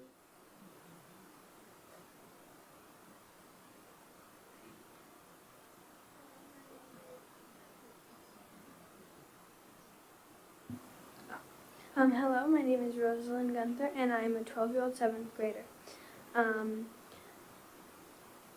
I am here to keep DEI in Newcastle. Inclusion is kindness shown by recognizing people who may not celebrate or have the same opportunities as you. Newcastle's table needs to be bigger so that the people who are poor, immigrants, and underrepresented can know that they can sit here. If there is already not a diverse community, why make it harder? Excluding people is not kind. Kind is including people no matter who they are, like I mentioned at the beginning. Also, climate change. Climate change is an increasing problem. We can't just sit here and watch our city, our environment fall apart. If we don't speak in charge for the sake of the environment, then what is Newcastle going to turn into? We can't ignore climate change. So if we want to be true to Newcastle vision, then we need to include environment protections. And thank you for your thoughtful time on the inclusive comm plan. Thank you everyone, and thank you for prioritizing equity. Thank you. Next is Michelle Vogel.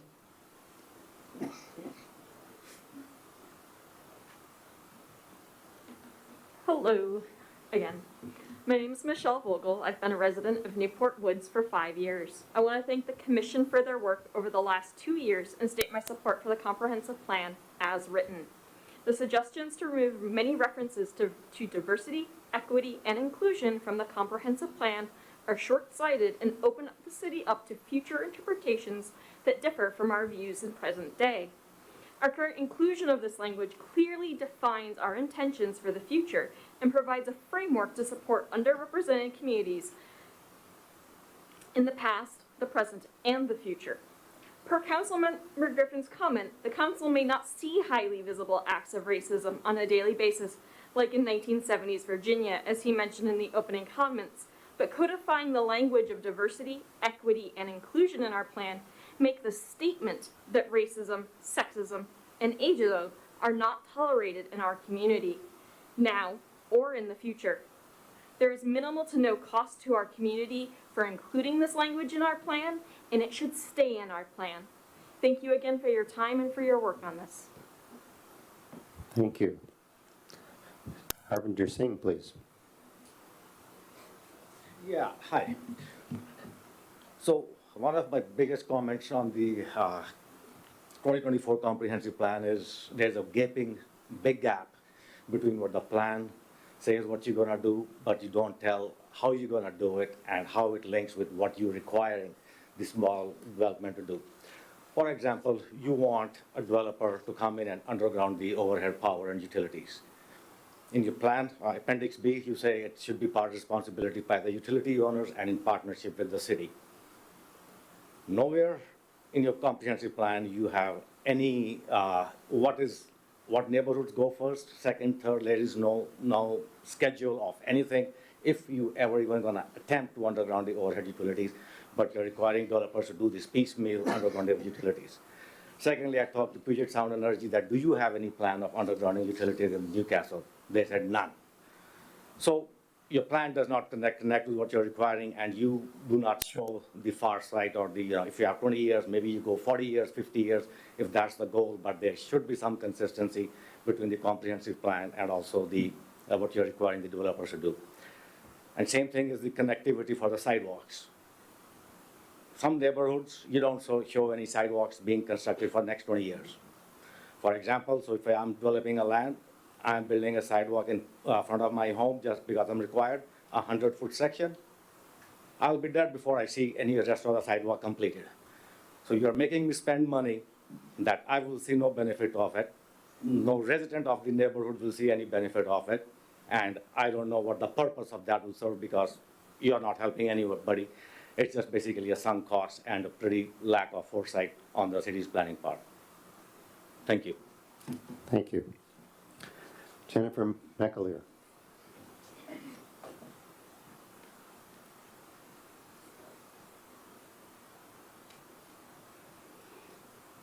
Hey there, my name is Jen McAleer. I live in China Creek with my wife and my 9-year-old son.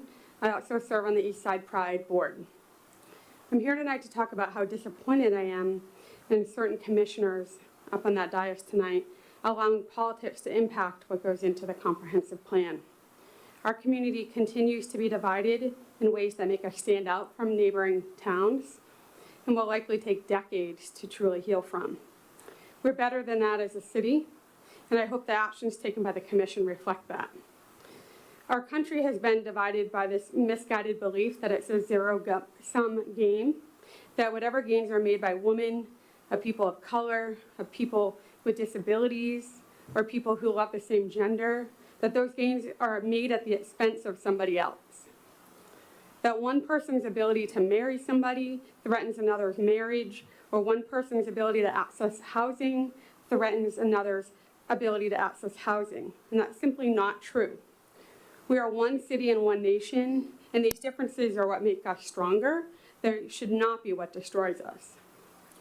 There's a well-known saying that equal rights for others does not mean fewer rights for you.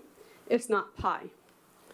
Black, brown, indigenous, LGBTQI+, Hindus, Jews, and all other marginalized communities deserve to live safely in Newcastle. The comprehensive plan as it's currently written ensures that all residents of Newcastle experience the same level of access to safe and affordable housing. What's not to love about that? If you're against language that simply ensures equality and equity, what does that say about you? I can assure you that it tells those of us who are from marginalized communities that you don't care about our safety based on the color of our skin or the gender that we marry. And then people wonder why we call them racist and homophobes. It's exactly what this is. You ask why we can't get along? Because we will never tolerate your intolerance. Some people have said that DEI has no place in Newcastle. So I did a little research about what other neighboring cities are doing about DEI. Renton has a mission of building an inclusive, informed city with equitable outcomes. Bellevue has a vision statement. Bellevue welcomes the world. Our diversity is our strength. Issaquah formed an equity board in response to the George Floyd murder. So we have evidence that Newcastle actually stands alone in our region, our immediate region, in the work that we're doing right now in the way that this is looking to go. So intolerance, racism, bigotry, and homophobia are ruling instead of what we all want. We want equity, we want inclusion, we want peace. In the January meeting, Martin Luther King was quoted several times, wrongly. And I just wanted to pull out a Martin Luther King quote that I think is really relevant here. Could you wrap it up, please? We know that through painful experience that freedom is never volunteered by the oppressor. It must be demanded by the oppressed. And we are demanding equity today. Thank you. Thank you. Next is Debbie Webb.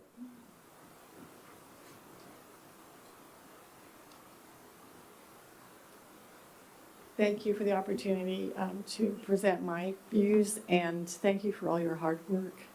Thank you for what you do for the city of Newcastle. I think, I want to talk about what DEI across our nation. We're seeing large organizations, and of course it's employee policy, such as Amazon, Pepsi, Target, the Meta platforms, Facebook and Instagram, Goldman Sachs, Google, McDonald's, who have pulled back from the DEI policy that they had in effect. I'm sure they still have very strong language about treating each other fairly and justly. But I would love to have someone here that could speak to this and say why it wasn't a positive outcome for those organizations. Did it cause more litigation? Did the DEI actually cause more problems in their organizations? I think that's very important. When I looked at our social media over the last few days, I was appalled at the libel. And you look it up, it's when it's unfounded. Because when I looked at what our mayor said, he didn't say, let's get rid of DEI. He said, let's look at the language. What are we doing with the language? Let's be careful that it's not ambiguous. And I think that is what many organizations are facing. The company I worked for, foundation I worked for, I worked in the legal department, and I saw an uptick in litigation against the foundation. And I can't say it was direct correlation, I don't know. But I worked there for many years and saw an uptick once DEI came in. I think we have to be very careful about our language and realize that I would like to know if our council and our city is opening itself up to more litigation, if the language isn't carefully considered, as I think the mayor has done. So I think that people that are filled with hatred and filters of hatred need to be very careful. I've lived here for many years, and I know that they don't want to hear that I've never witnessed. And, you know, I'm in the shopping centers all the time. I think I would witness if we have racial problems here. We rent to a wonderful African-American lady, and we have for several years. And we've kept the rent down so she could stay in that apartment. And I think that to be put in that category because I have a different value system than you is wrong. And I went at the foundation where I worked. My favorite manager in all those years was married to a woman, and I loved her, and I still do. And so she understood my value system, I understood hers. Why can't we get along and say, yeah, let's really look at our language? Thank you. Next is Stephen Vimes.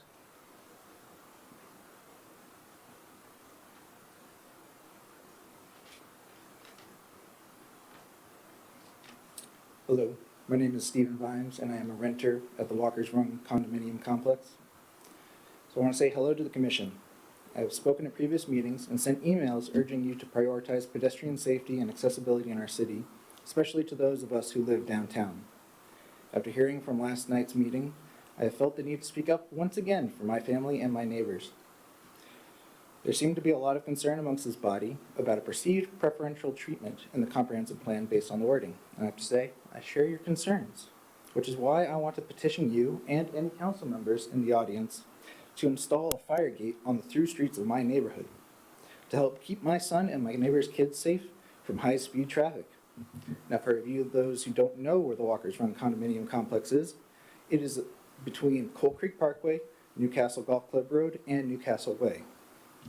If there are objections to that, then I would ask, would that not be preferential treatment to give one neighborhood, such as a cul-de-sac, a greater level of safety than another? I know from my own experience that Newcastle, like many cities post-segregation, has prioritized its residents based on their wealth, equating one's income to their merit in society. There's a line between the haves and have-nots. Don't believe me? Look outside this building. Where is the majority of multifamily housing in the city located? On major arterials, where those of us who are unable to shell out millions of dollars for housing are told we are unworthy of clean air, unworthy of being free of noise pollution, unworthy of access to safe streets. Renters are told that our voices shouldn't matter as much because we don't have as much buy-in to the community, despite us making up 40% of the city's population. And our own mayor tells us at town halls that we don't work hard enough to deserve to live in certain neighborhoods. This new comprehensive plan, which some of you are tearing apart, was making the smallest steps to correct these issues. But even still, it carried over a level of exclusion. The state has mandated Newcastle's plan for a calculated amount of growth. Where is the majority of that growth being concentrated? Is it in the neighborhoods where you can fit multiple 1,200 square foot apartments into an existing house? No, it is where it has always been placed, in the areas that are seen as least desirable and the least valuable. So to those on the commission who have taken up this ill-informed and misguided crusade to dismantle the comprehensive plan, I say stop it. You don't represent all of Newcastle, and you don't know the issues facing the city as well as you think you do. You're doing a disservice to the city of Newcastle and the hard work of city staff and the planning commissions who have worked on this a lot longer than you have. Thank you. Thank you. Next is Donna excuse me, Donna Helmick.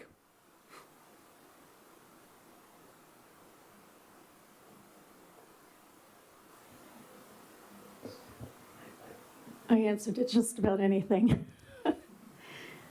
I was sitting here revising some of the things I was going to say because they've already been said. But I would like to thank all of you commissioners and chairman, vice chair, for your time for this, especially the planning issues are so very important for this neighborhood. And I just want to bring up a couple of questions that haven't been thought of. The first one, though, is a reflection on the DEI language. It is really unnecessary in a planning document because it is emotionally charged. We don't make our decisions and our litigations based on emotion. We shouldn't. You know, it should just be based on fact. One of the facts is that January 22, 2025, our president rescinded Executive Order 11246 of President Johnson's.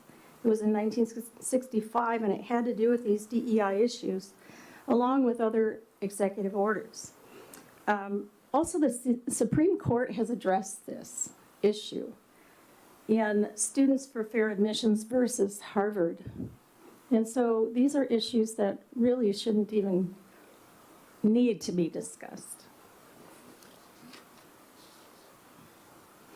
It seems that with the housing proposal, we're mixing up the expired doctrine of DEI with the housing issue. We need to have different criteria for assessing an individual or a project. It's difficult to insert low-income housing and housing for homeless and migrant population as it was proposed in a city, in an existing city. It doesn't add to the city's income or the overall value of the city. And it is very possible that a new city in an unincorporated area, for example, needs to be proposed. New infrastructure, new planning, new transportation options from the very start, and not trying to retrofit it into an existing format where it will waste money and resources and drive current homeowners from their domiciles because of the problems that the city council might allow to be introduced. The council should not be doing anything until these problems that exist in the community are rectified. One of those is actually the malls, the strip malls that we have here, the shopping areas where business owners can no longer afford to be in there. And these malls, I found out, are owned by people out of state in New York City, you know, large REITs, you know, that are landowners. And it's very possible, and I'd like to propose the idea that you create a tariff for anybody like that. And that tariff money would go directly to the city to fund whatever we need to do here. Can you wrap up? Yeah. I'm also wondering if there was a feasibility study for this, and if there wasn't, maybe we can have one, and then also the impact on law enforcement and what their thoughts are on this whole thing. Thank you. Thank you. Next is Allison Sweeney.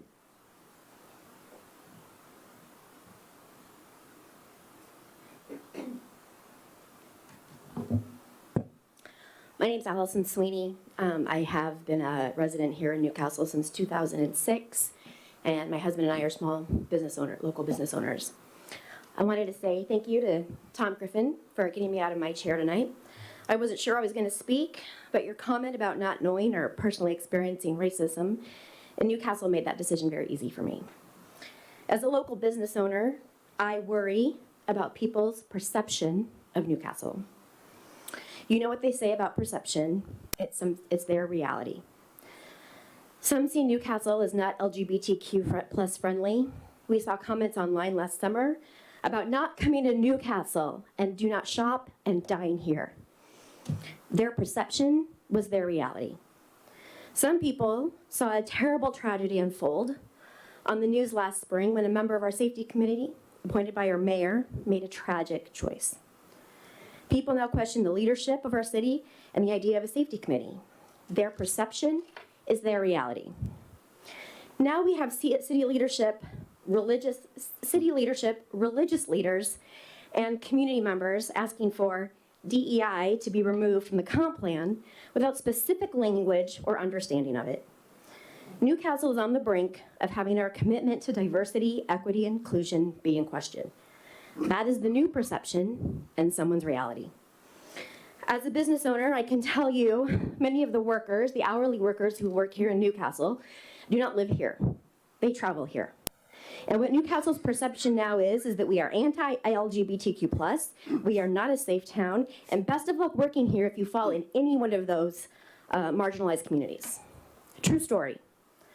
I have a team member who messaged me, it was last week or the week before, and she said a woman came in, my team member was alone, and the woman asked her, as she was being served by my team member, asked if she was Native American or Mexican because she had that skin. She went on to say my team member should be very careful. My team member politely asked why. And she said, well, because you're Mexican and you have those tattoos. That kind of bold confrontation only is happening because this kind of conversation is making it allowable. I cherish the diversity of my team. It has always been my goal to have my team members reflect the community that we live in. And I hope that their reality is the reality that I'm here working towards today. Thank you. Thank you. Owen Gulp, if you're still here, you're up next.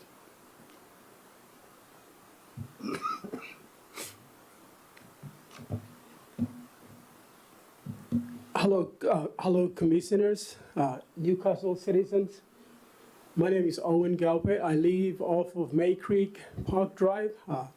I'm here mostly because I think that DEI is a good attempt to solve a problem that has historically existed.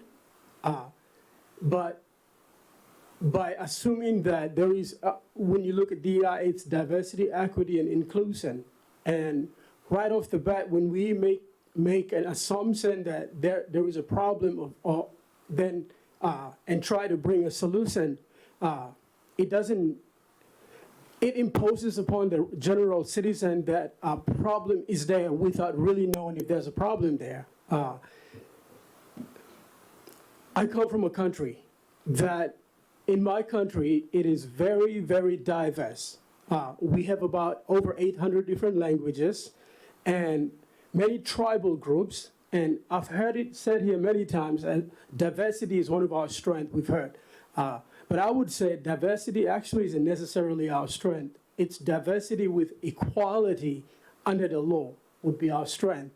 And the reason for that being, if you think diversity is what brings strength to a culture, it actually does not, because when we try to respect the diversity of every culture and say every culture is accepted, but without a unifying laws and principles that govern us as one, what you end up having is tribal groups each fighting to push their own individual tribal ideology or agenda, and we never have a common goal to achieve. So from that perspective, I would say that if we're going to try to put a plan for a city, diversity, equity, and inclusion is unnecessary. Because if you think about it, I'm looking at the Newcastle population, it's about 15,000. We have about 40% Caucasians, almost 38% Asian, and then the rest make up all the other population. So if you are really aiming for some kind of racial equality, you have it. I don't see a reason why we should be able to be pushing that. Now, on another note, we live in one of the greatest countries in the world. America is the greatest country. It's the only nation in the world that have had the same constitution for over 250 years, with a constitution that constitutes only 4 pages. There's never been a nation in history that have had the same constitution for that long. And the reason why we've been this successful is that the founding fathers have become so precisely clear that they have identified there is a lawgiver, a creator, who has made us and has given us laws and believe that individuals are able to follow the law. Can you close, please? Yeah. And again, to the point of the mayor, is that it's important that we make language that are concise, to the point, and it's clear. But when we leave room for interpretation, it allows those who are interpreting the law to play the role of God in trying to interpret the law. But when it's clear and it's straight to the point, there is no need to try to play the role of God in. Thank you. Thank you. Finally, we have Linda Thomas.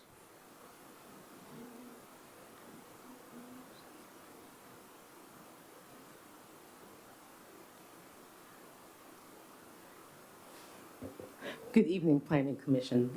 Thank you for allowing me to speak. My name is Linda Thomas. I'm a 40-year resident of this area, and I've gotten to see the comprehensive plan evolve during the time Newcastle became a city. The benefit of being last is a lot of people have said what I wanted to say, but I do want to break down this DEI that we talk about. First, when I talk about diversity, based on my career experiences, diversity is not just race and gender. I used to design parts for airplanes and passengers, and we looked at a wide variety of sizes and for pilots, passengers type things. And I got to learn about diversity also from working with other people who had abilities that had to be accommodated. Now, in terms of the equity, I looked at the 15 determinants of equity from King County, and I thought the comprehensive plan does address quite a bit of that. So I'm really pleased that you have taken this into account. So inclusion is just bringing it all together. So to say get rid of DEI means that you're parsing apart the essential elements of DEI under the guise of that triggering race and gender. It really takes all of us to make a welcoming and inclusive town. So I'm going to yield back my time. Thank you. Thank you very much. And thanks to everybody who commented tonight. With that, I will close the public hearing, and we will begin the discussion of proposed changes to the draft plan. And commissioners, I want to propose a process to you, but yes, go ahead. I'm sorry to interject, but I would like to move that we adopt to pass forward to the city council the version of the comp plan that was presented at the start of the January meeting.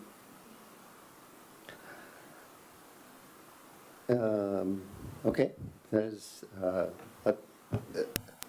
would anybody like to second that? I would, because I actually had a similar idea, so thank you for starting, Scott. But, you know, Exhibit 4/9 here, there's 100 items on here. It's like 1/3 of our current draft comp plan. And it's February. And I read through the staff comments. They're right on point. I don't know why we're talking about this. So I would second Scott's motion. Okay. We have spent countless hours as a body over 2 years going literally line by line through the old comp plan and every proposed edit to the new comp plan to consider broader community input, what's required by law. We've done the work, and I personally I agree with what Paula said. It's time for us to pass this forward to the city council, and if there is an appetite at the city council level to send this back because of specific issues, and there's a majority at the city council to do that, then I think it's time for the city council to identify what those points are. Okay, we have a motion that has been moved and seconded, and we will now discuss the motion. And I would like to begin the discussion.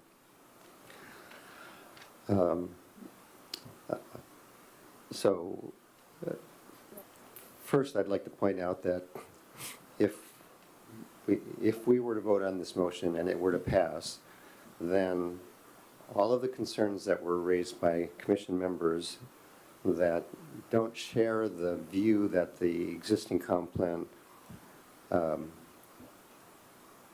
captured what is best for Newcastle, all those views would not be discussed.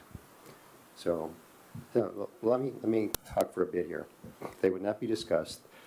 there would not be an opportunity to look at each of these items to see if there is value to the viewpoint that, or a change that could improve that policy. Now, the same thing could occur. Let's just say that there's a vote on the motion and the motion is defeated. Then it would be logical for someone who thinks that all of those changes make sense to make a similar motion and second it, and then we go through the same thing. We have the same issue where there's not an opportunity to talk about those individual items and their merits and come up with something that might be better than, or at least have more broad support than what there is now. That motion could pass and go to the council with all of the changes that you, Scott, may find to be not in the best interest of Newcastle. In either of those cases, what we are doing would be taking a tray full of issues and passing them on to the city council for them to handle. And that ultimately is probably where a lot of these are going to go. And because I think these issues will generate as much debate there and will probably generate as much public comment as we have had tonight and when it comes before the city council. It is possible that if we were able to go through these, we might narrow that tray, make that tray of items that are either unresolved or are resolved to the dissatisfaction of one point of view or the other, a smaller group. And that would be the benefit of having the conversation of going through these. There's about 40 items. It's a lot of pages, but it's about 40 items. That is what I see would be the advantage of not sending the whole, taking a vote either way on this whole group of items without discussing them individually. Okay. Yeah. I appreciate your point. I guess I would posit that at some point we have to stop. And I think that there's an unfortunate circumstance that in the last 6 months we've had a number of positions up here that have turned over. And I think we've had some important discussion. And I think, quite candidly, a number of issues that have been raised. I think I'll use the issue of connected streets. I think you have done incredibly good work trying to come to some sort of a compromise around that. As an example, I think that issue has gummed up the works of the entirety of what we're trying to do here, as one example. And I think that the unfortunate reality that we have a number of issues being raised late, in part because we have a turnover here on the Planning Commission as a body, I think that doesn't change the fact that we've had a 2-year process where the people that are up here as citizens of Newcastle have all had an opportunity to speak to what's in the comp plan, just like everybody that's sitting out there in the audience has. And I guess I would say we could be doing this a lot longer. Let's pretend, for example, that after this meeting today, I resign, I'm no longer on the Planning Commission. Somebody comes and takes my spot and has new ideas about what should be in the comp plan. At that point, are we going to continue to discuss new substantive changes about what's in the comp plan because my seat has turned over? I really think that through a 2-year process, we've worked really hard with staff to determine, what does the state require, what does the county require. We've spent hours and hours and hours with the community to decide, to really try and decipher what is important to the city of Newcastle as a whole, and do the best we could to put it into this document. And now it feels a little bit like we're starting over on some things that are key issues that are going to push this out indefinitely. And that's where I'm coming from with this. I think it's problematic, and we're we're trying to address issues that I think have been answered over the course of 2 years. That's not to minimize the conversations we've had over the last couple of months. It's not to say that it's not important to be flexible in our thinking. But at some point, I think this does need to go to the city council, and if there are specific issues, be it, there's a decision by the city council not to comply with the requirements of House Bill 1110, for example, or to take a different stance on connected streets than what we recommend. Those things may or may not happen at the city council level, and then there needs to be a determination at that point. But if we continue to cycle on these issues forever, it's not even going to go to the city council for them to get a chance to figure out what those issues are. And that's where my motion is coming from, quite frankly. Any other commissioners want to speak to this? Vice Chair? I think we've got a motion on the floor and we should vote on it.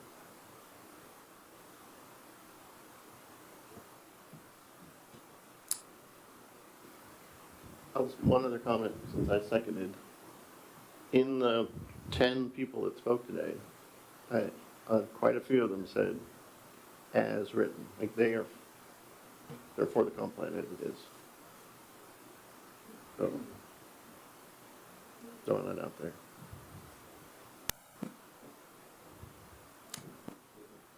Commissioner Blocker? I guess mine is kind of a point of order. Did we close the public hearing? Yes. I must have fallen asleep.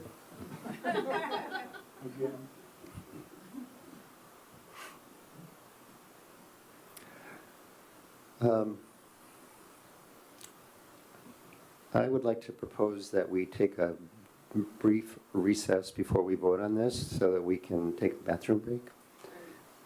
Oh, I would have to consult our rules and take a look at our rule book, but I believe that there's an open motion on the floor, and I think you need to vote before you take that. oh, okay. recess. Well, that's good to know.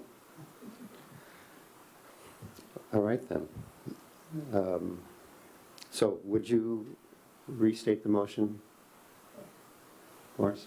Sure, as I have it, as I heard it. Commissioner Marsh moved, seconded by Commissioner Van Natta, to adopt the comprehensive plan as presented at the January 22nd, 2025 Planning Commission meeting. I'm sorry, repeat that, please, for me. Sorry. I was asleep for a second. I'm a fast talker. I'll slow down.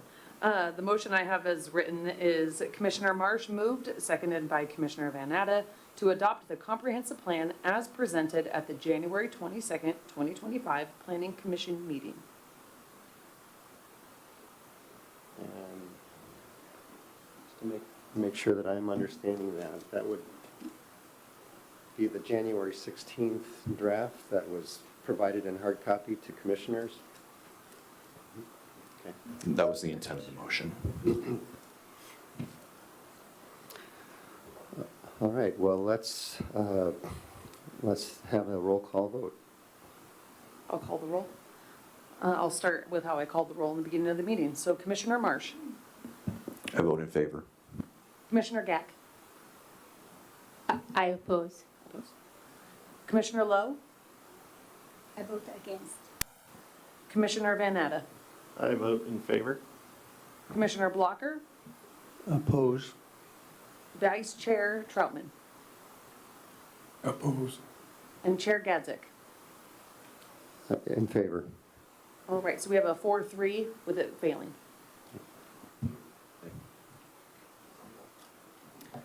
All right, now let's take a 7-minute break, so we come back here at 8:30. Okay?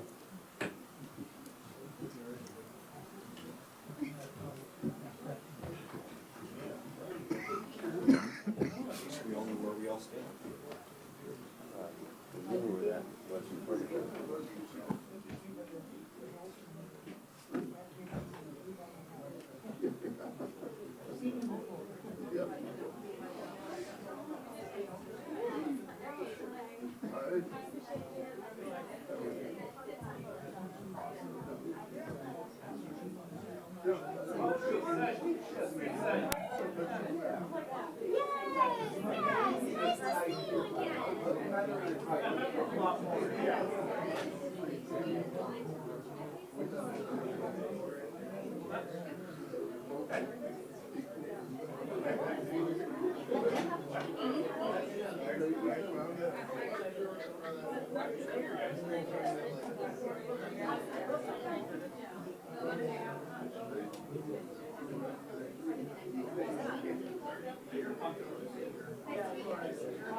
Your vacations are just blessed.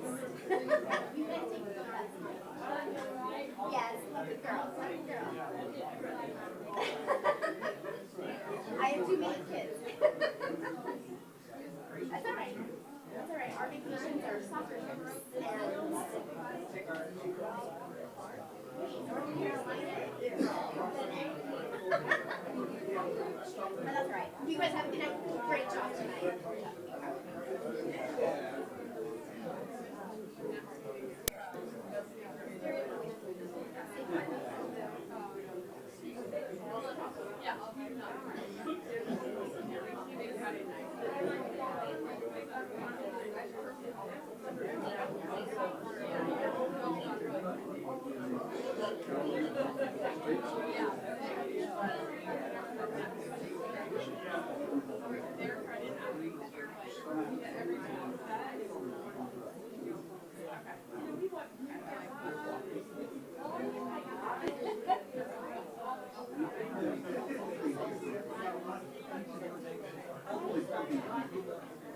I will stay here while you go do that. Yeah. I don't know if this stays there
I'm really sad.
If you all take your seats, we'll resume.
Okay, let's resume.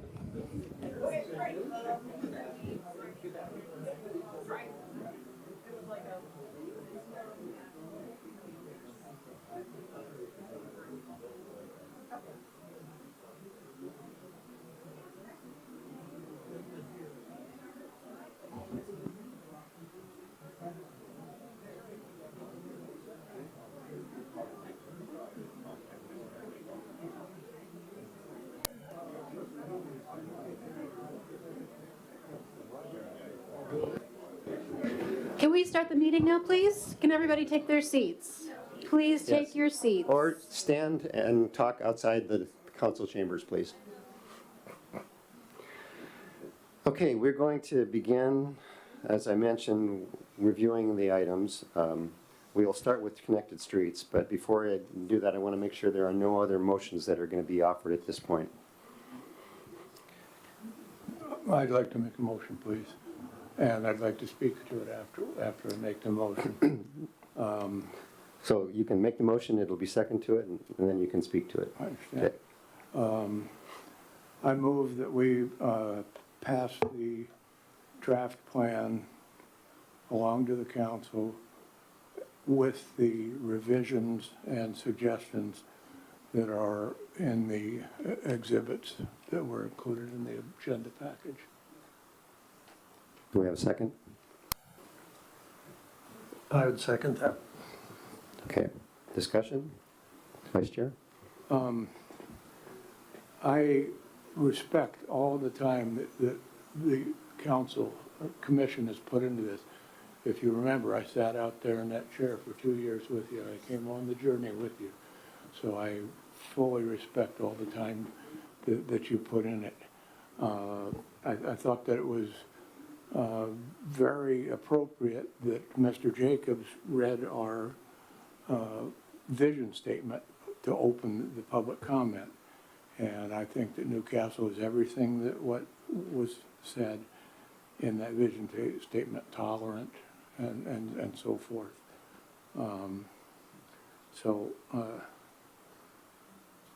Just in the interest of time, you folks have spent a lot of time on this.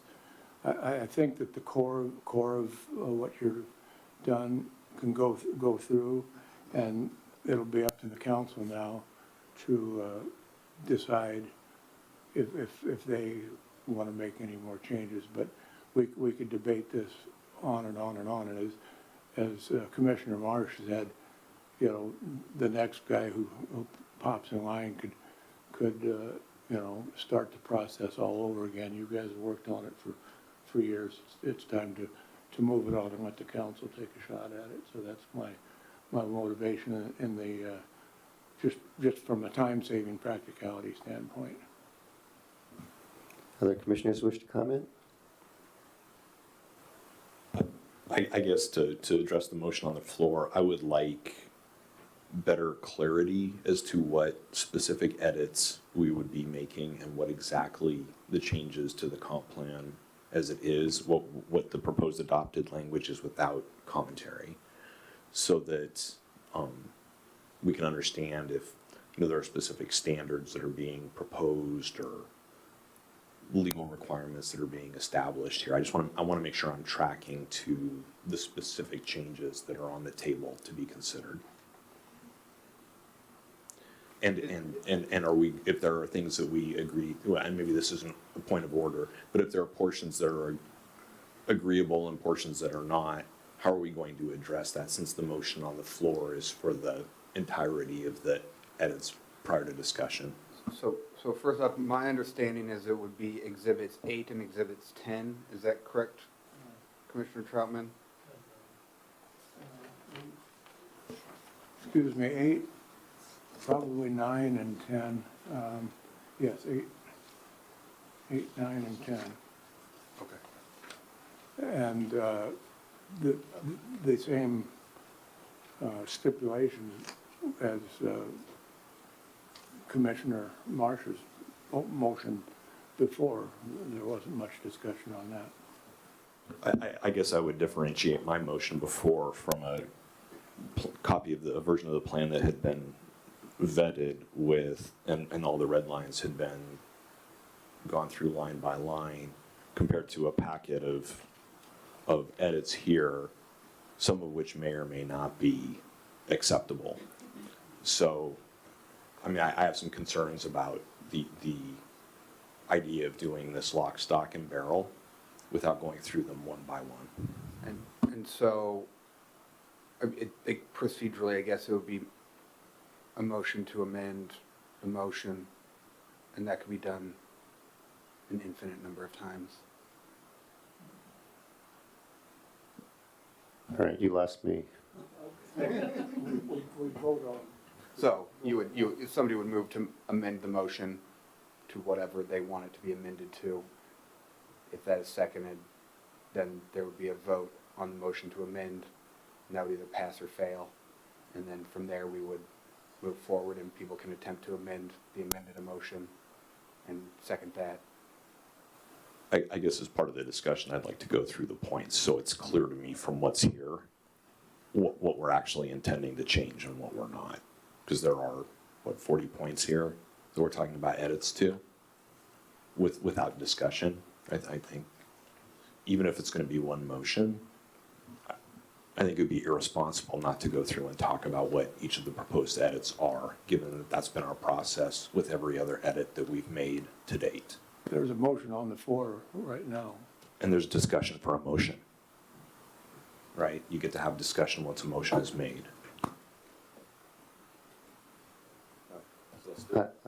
I do have some comments to make, but I want to give other commissioners an opportunity to make a comment before I do. Anybody else? This isn't your last chance. I just want to make sure you have first opportunity. Okay. So one thing that occurs to me to follow on with Commissioner Marsh's comment, let's take an example that I think might be what he is referring to. On Exhibit 9, first page, Policy 69, column C, the text says, created any barriers to alternative housing types within what is current day Newcastle. Comments are typo, should be many. So is that, what are we adopting there? I'm not asking for answers yet. I just want to point out some things here. The next one is Policy 202. The city shall encourage equitable, thoughtful, safe, and efficient placement of system and utility services, etc. That's under the text. And in the comments, it says equitable, period. The utility service doesn't need to be equitable, but the placement does. Just another sprinkling to spice things up, I guess. Let's try that with stormwater parks, Policy 193. Equitable stormwater parks, what do you think? Both or neither? So what, if we were to vote on the motion, what does that vote signify for Policy 202? Those are the things that I think are the concerns that Commissioner Marsh is raising. Can I respond to those two just as an example? Okay. I'm a little disheveled because I've got several versions of what's going on here, but you stated the first one was the typo.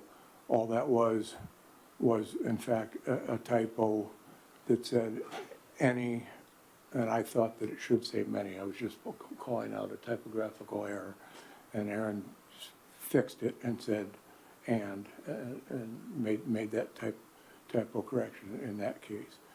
And in Policy 202,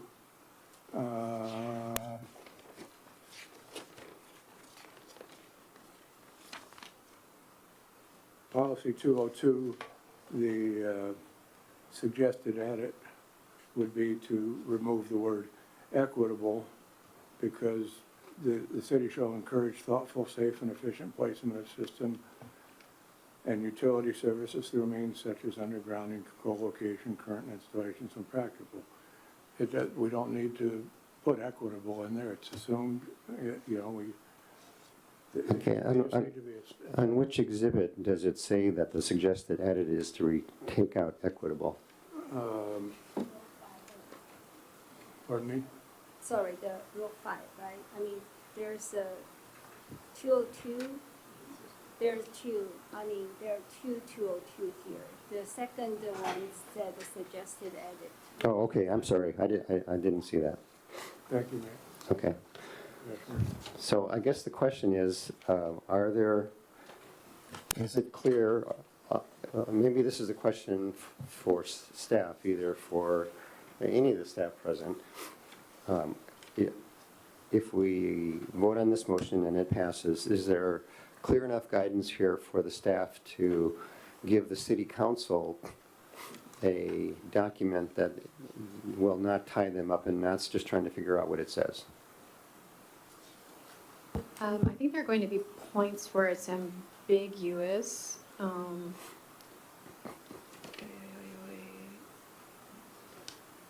For example, we have P205. Maybe P205 is not the best example because best available science is required. But there are other points where staff recommend, or staff say to retain, but it was recommended to remove. So in those instances, what are we doing? Like, for example, If the motion passes, I would assume you would remove it. But, and the question is that clear to you what the recommendation would look like? Is this, the documentation that we have, is it clear enough so that it will convey to the council what the makers of the motion are intending? So maybe I want commissioners to know that if there are items that are recommended to be removed, that staff recommend to retain, we will be letting city council know that. It is up for their eventual decision, but there are some suggestions for removal in here that I think either do not meet the various codes and policies that we have to meet, or I think the removal, considering the amount of discussion of equity, for example, in other plan documents, as I've mentioned before. And I mentioned in the spreadsheet that there are changes in here that I think would be counter to those policies. So I think that's just, if we do a blanket approval tonight, staff will go through before it goes to council, and we will talk about what we recommend or don't recommend. So Commission's discussion. I'm glad you pointed that out to the commissioners, but I still want to hear from staff that what the supporters of this motion are asking for is that you have enough information to give the council, clear stuff. That it's clear what the wording should be that should go to the council. I would, Or that you can figure that out between now and then. I mean, I don't know that it all has to be figured out tonight, but that you're taking it on, that you're gonna clarify anything. We're basically, if this motion passes, it's an expression of the will of the commission about a certain direction. It may not be clear from the document how that will is expressed, but you could probably figure it out by conversations, as long as we don't have to have, I mean, if that's okay for you to clarify those things after the meeting, then that. I can't have outside, this is the public hearing, I wouldn't have outside conversations outside of the public hearing on these.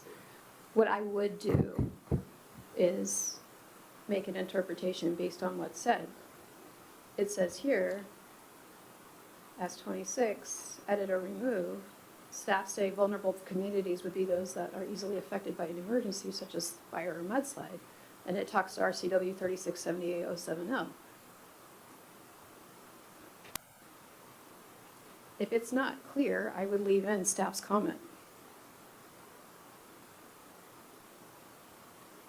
Okay, I think that answers the question. If you don't mind, so I'm trying to, I haven't reviewed these to ad nauseum because we just made this motion.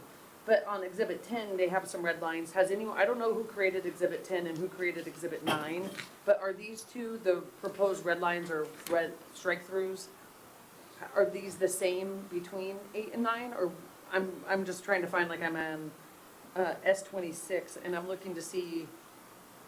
The one in your right hand is the most recent version. I don't know if it's reflected in the new Exhibit 9 or not. I think Aaron said that it's not necessarily in Exhibit 9. We'd have to refer to. So the only reason I ask is that if you if you adopt them as I believe the motion was, as the exhibits 8, 9, and 10, 9 and 10 contradict themselves, that will create an interpretation for us. And like on Exhibit 10 on S26, it says on edit as follows, it strikes through the words climate change and adds the word environmental. But as I look here on the last pages, and they're not numbered, so sorry about that, we have to go towards the end of the big packet, and then that is Exhibit 9. On S26, it doesn't have a red line. So they do contradict themselves, but Aaron knows which is the most recent intent. Exhibit 10 is the revisions to the initial revisions. Revision 10 is the last word, so to speak. Exhibit 10 are the revisions, would be the last word. So then Does you that would, make sense? then staff would apply a priority level when applying them? And so they would start with Exhibit 10 and then input those and then go to Exhibit 9 and input those and then go, is that what you're asking staff to do? Something, If it passes? something equivalent to that. I think that's what, staff is familiar enough with it to know which is the most recent draft. Okay. Commissioner Blocker. I would like to propose an amendment to the motion, which is that the intention of the creators of Exhibits 8, 9, and 10 intend that Exhibit 10 is intended to be the last word, where it would be potentially in conflict with Exhibit 9, and that in the event that city staff feels that any of the items which are goal or policy or strategy in any of the three documents are in conflict with what their perception of the state law is, that they so note that for the council as they present it to the council. That's acceptable.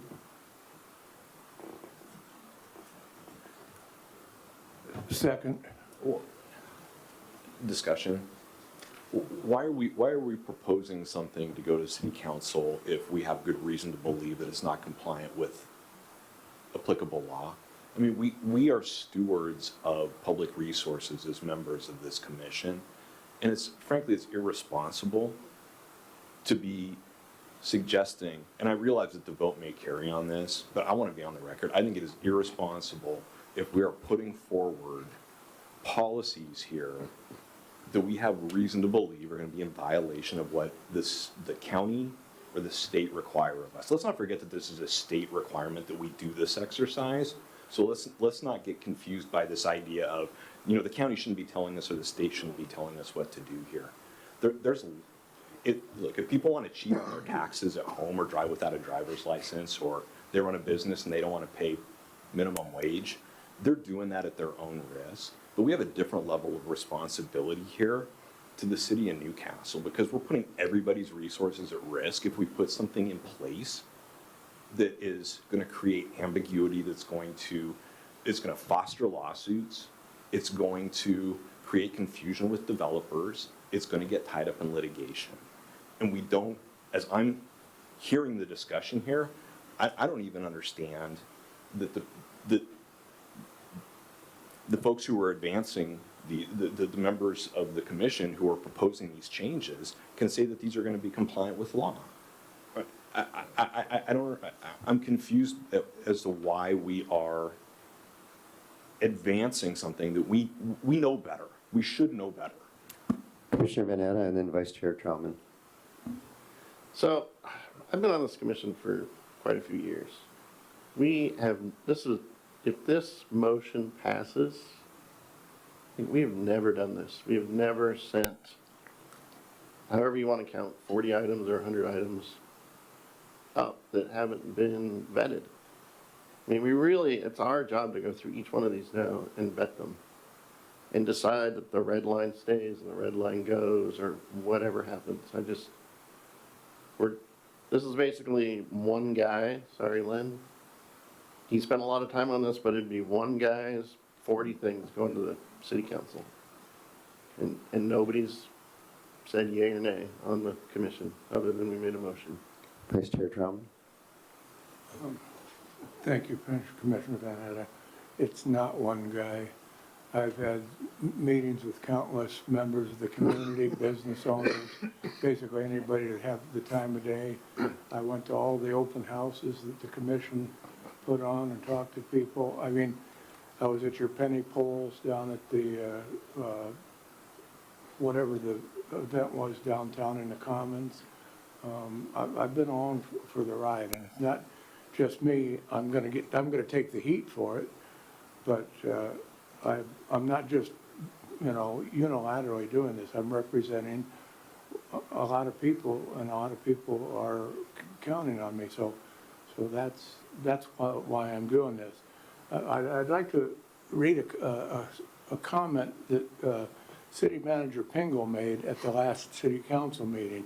He had been down at the legislature, and he'd been lobbying for, among other things, some different ways to use our real estate excise taxes. And I think there was a little bit of dispute on some new parking regulations or restrictions. And what City Manager Pingle said was, what we disagree with all the time is when they're, meaning the legislature, they're going to take it out of the city's hands. When they dictate stuff to the city that should be the city's decision and our residents' decision to make. If the state is trying to force it on us, we disagree with that. Now, and I don't think we should be afraid to push back. We're not the only cities that are resisting change. Now, having said that, we intend to comply with the law. We have to comply with the law. And all we're doing is saying, maybe we don't fully understand the law, and we submit it, and if the state comes back and tells us, you're off base, you have to do that, we'll have to do that. We're not trying to get away with anything here, but we just want to make sure that, we understand it, and it's no disrespect to the staff. We just have a different way of looking at it. So there's a lot of other cities that are pushing back, and you see it in the news. Mercer Island, Edmonds, Seattle, Fife, Woodinville, they're all pushing back. Seattle's getting a lot of guff for the stuff that they're saying, we just can't do it. So, and that's just kind of how the way government works. That's how change takes place. If everybody just goes along to go along, we'd be in trouble. But we're not trying to pull a fast one on anybody. If they come back and say, I'm all wet, well, I'd be the first guy to say it. We'll do what the state tells us to do. But, it's just I'm trying to represent the people that asked me to do this job. And I think that Paul and Commissioner Van Atta, and all of us are up here trying to do what we perceive our responsibilities are. And I respect everybody's opinion. But the perception is that we're trying to run ramshackle over the previous considerations, and that's not the case. We just have I wouldn't have necessarily been able, I couldn't have single-handedly just pulled this off on my own. I've got a lot of support from the community backing me. I'd feel really uncomfortable up here if I didn't have a lot of support from people backing me. So, like I say, I'm the mouthpiece, and I'm going to take the heat for it. But it's not just me, and I feel responsible to make the comments and the motions that I made tonight. Commissioner Blecker? I was just going to say that my amendment to the motion was simply to try and clarify the perceived misunderstanding of the three documents that exist here, so that staff could put an element together that could be presented to the council. And I think that what Aaron suggested, that where necessary, a clarifying staff comment should go along with it to the council. I think that's totally appropriate. And I would also like to add that in backing to Len, I am one of the people who have had concern about some of the way things have been worded. I think some of our speakers tonight at the hearing spoke to the fact that their perceptions were that the existing community plan, comp plan, more than adequately covered things like equity and inclusion and diversity, saying that in fact Newcastle is diverse and it does have equity, and people aren't perceiving exclusion. And I think even the staff work of our people during surveys were unable to find any examples of exclusion or in fact inequity. So that was a lot of rambling to say that my amendment to the motion was to try and clarify, but where necessary, wording should be noted as it's presented then to the council. Excuse me.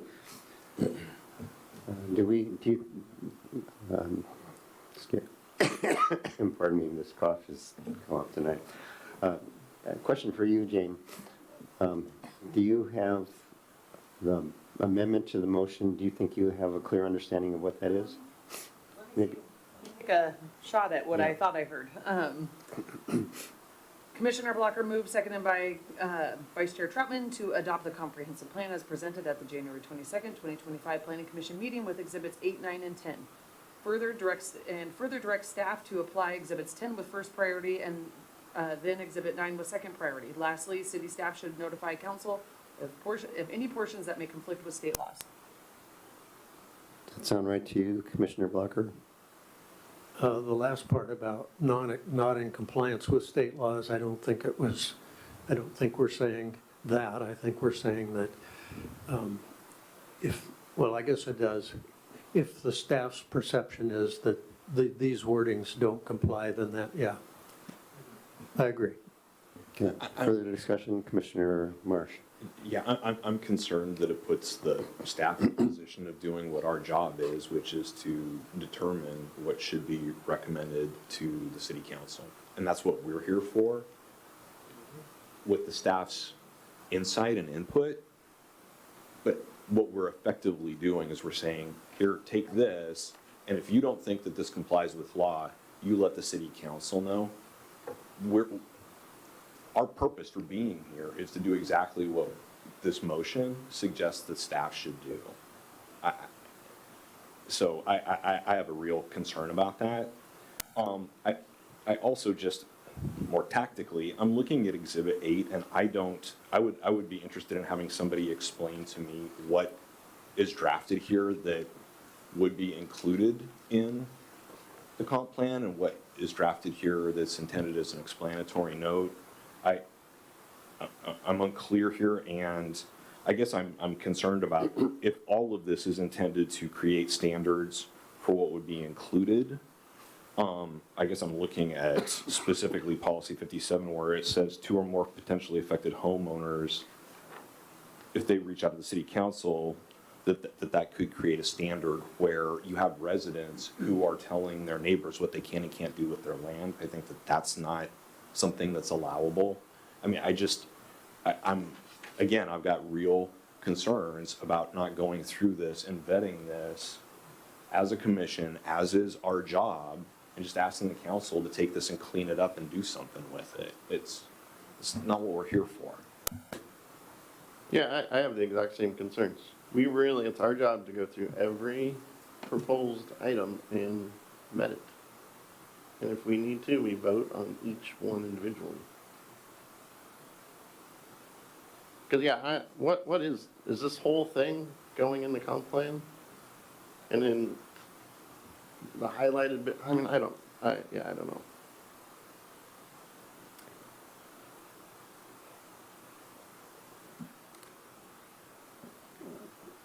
Director Fitzgibbons, I hate to put you on the spot, but Does the exhibit pertaining to connected streets pose any particular problems for you? If it does, then one way we could deal with at least that particular item is, is to carve it out of the motion and deal with that, get clarity on that tonight and separately. Yes, staff, including myself and City Attorney Chambers, have issues with the way that this is presented. Okay. So I'm not sure what procedurally this is, but I'm just going to offer this to the commissioners, that the way we proceed tonight, we would go ahead and vote on the amended motion, but perhaps further amend it so that it covers everything except for the connected streets policies.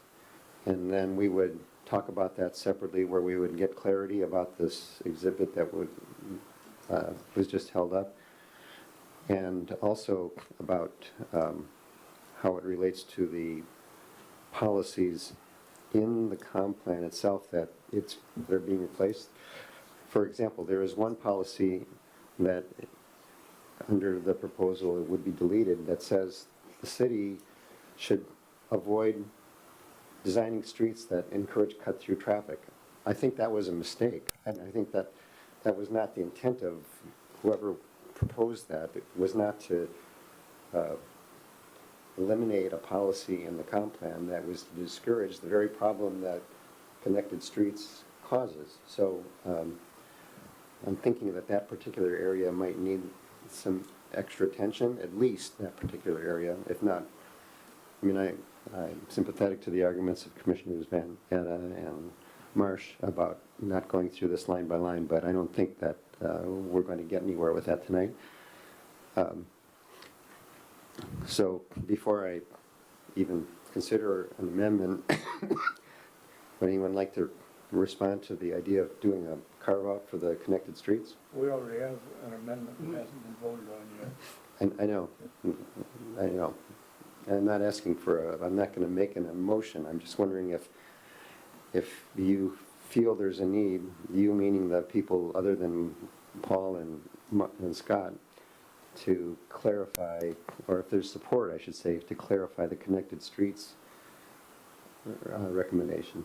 And if not, then we'll just go with the amended motion as amended by Stuart Blocker, and we'll have a vote on that. And this is a question for all of you, not just you, Vice Chair Troutman, so.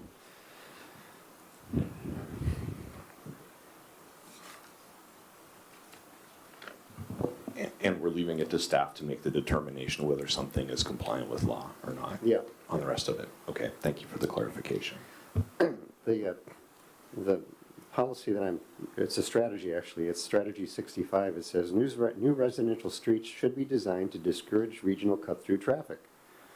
The recommendation is remove it. Is that what, I don't think that's what you had in mind. Some of those policies are going to be removed. And it's put in here, exactly what that is discouraging has been added to policy 57. Back from the Senate bylaw, we're going to discourage cut-through traffic. Okay, so you're saying that that's good enough to supersede this? Exactly. Okay, all right. And you think that the rest of this is clear enough for the staff to deal with? I have great faith in our staff, ultimate confidence in our staff. Okay, anybody else want to weigh in on that besides Vice Chair Troutman? Okay, so let's bring this to a vote. Yeah, so we're going to do two votes, right? We're going to vote on Commissioner Blocker's amendment. Yeah. And then then that will decide the next vote on if we're voting on the original motion or we're voting on the amended motion. Does that make sense? Mm-hmm. So would you like me to call a roll call vote on Commissioner Blocker's amendment? Yes. Okay. Is everyone clear on what the amended motion is about the taking it back to staff, all that? Or I'll repeat it just for clarity. And for my own clarity. Commissioner Blocker moved, seconded by by Vice Chair Troutman, to adopt the comprehensive plan as presented at the January 22nd, 2025 Planning Commission meeting with Exhibits 8, 9, and 10, and further direct staff to apply Exhibit 10 with first priority and then Exhibit 9 with second priority. Lastly, city staff should notify council of any portions that may conflict with state laws. Is that, so we're ready to vote? I have a question though, but if that is approved, then we're going to vote on the exact same thing as the motion, right? Yeah, and then okay. it says, it's just a vote to, as the motion was amended. Yes, okay. Okay. So, Commissioner Marsh? Opposed. Commissioner Gack? Yes. Commissioner Lowe? Neither. Commissioner Van Atta? Opposed. Commissioner Blocker? Vice Chair Troutman? In favor? And Chair Gadzik? Opposed.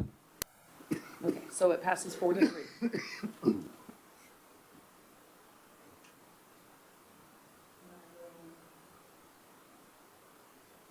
So now we have the amended motion is now the main motion. And so I'll again call roll call vote. So for back to the main motion, Commissioner Marsh, Opposed. Commissioner Gack, In favor. Commissioner Lowe, In favor. Commissioner Van Atta, Opposed. Commissioner Blocker, In favor. Vice Chair Troutman, In favor. and Chair Gadzik. Opposed. All right, so it passes 4-3. Very good. All right, let's see where we are here. Can I ask a question, Charlie? Yes. In terms of the order now, so will there be a draft that'll be prepared by staff that will then go straight to city council, or does that come back here for another round of review? It goes straight to city council. So it'll be at City Council on March 18th. Okay. Okay, then don't get out of your seats yet. I'm not sending you home. There is another thing that we need to vote on, and that is the introduction, the rewrite of the housing introduction. And let me see if I can give that the proper exhibit title. That's 3. 5, Exhibit 5. Just kidding.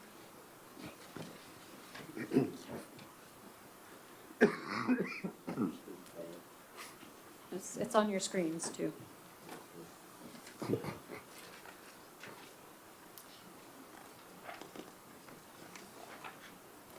So what's on the screen is different than the exhibit that looks like this, So it's, that has the staff recommendations. I would like yeah, that to be part of the conversation. right. So pages 1 and 2 were the proposed from commissioners. Mm-hmm. And then page 3, 4, and 5 are staff suggested edits, minimum requirements to suggest keeping at minimum on this. It's a conversation around these 2 paragraphs in the rewrite. And then a clarification is needed on the key themes and the key changes. So this is just, it looks like a rewrite of the first paragraphs of the existing introduction to the housing element, plus a truncating or synopsis of what it says in the RCWs. So I have a question here about what staff is proposing. On the staff page where it says introduction and then friends, rewrite suggested in separate document. That is the rewrite suggested by the commissioners. So you're saying that instead of what is in place here, you would insert the rewrite. I would maintain what is in the existing document altogether the way it is. Okay, I just want to make sure what this. But, yeah, at minimum, I would retain at least the parts that are not stricken here. Okay, and then in the requirements of Washington State statute? Are you also recommending that the original language be kept rather than the briefer description of the requirements of the state statute?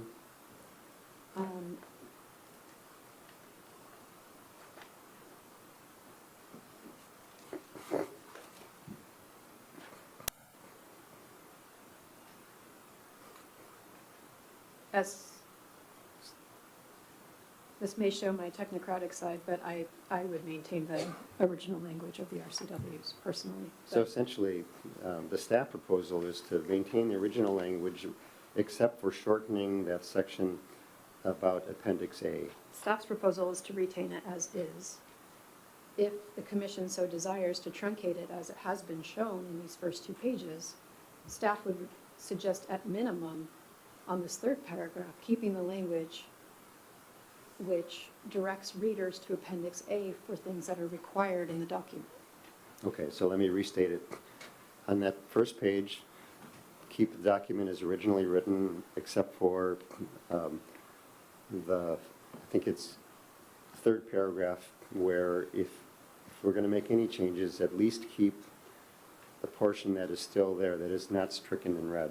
So, is that right?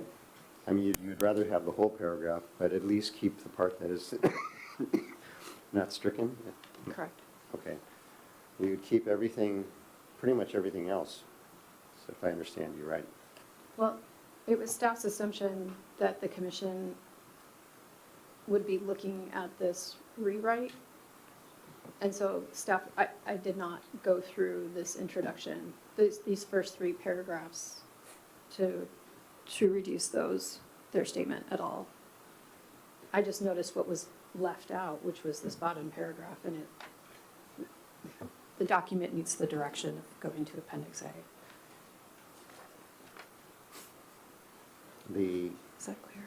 alternative one has a shorter introduction, and it's different. It doesn't provide the same context as the original writing does, and has a much shorter description of the state statute requirements.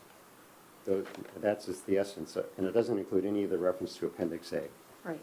So,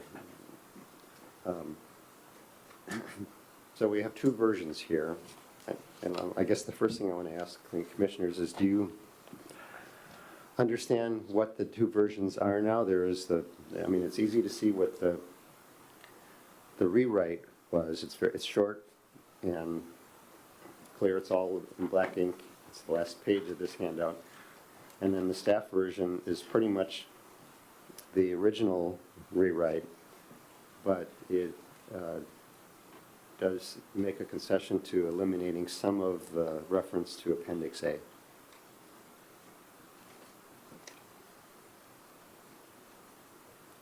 Does everybody understand that those are the two alternatives?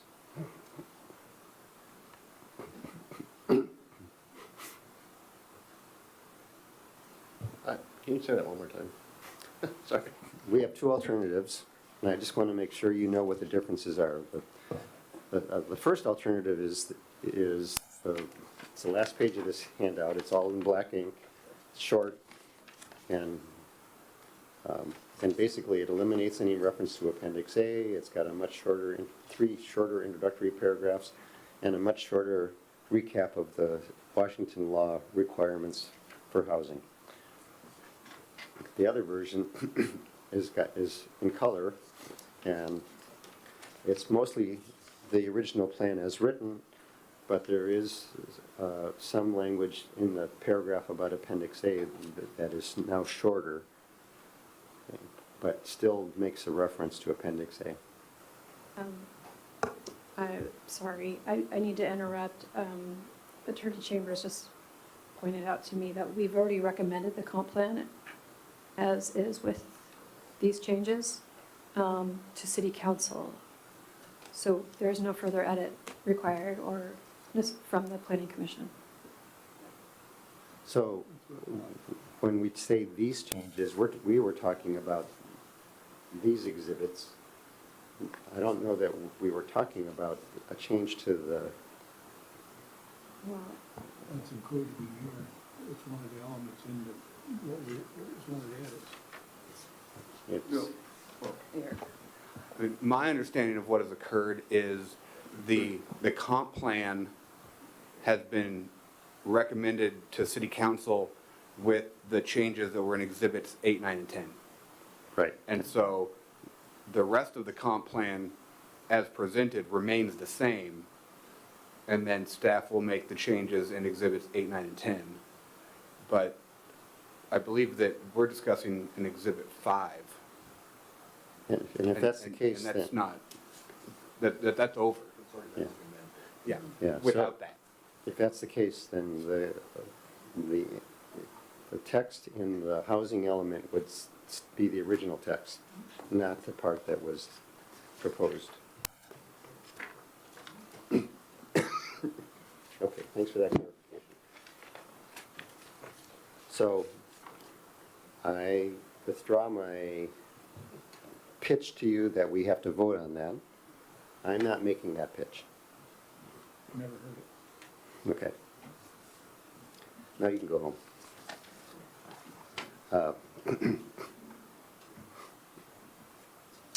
All right,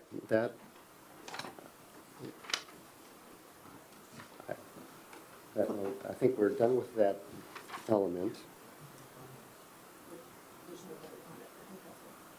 Now we are moving to additional public comment. And we have two people signed up, Stephen Vimes and Debbie Webb.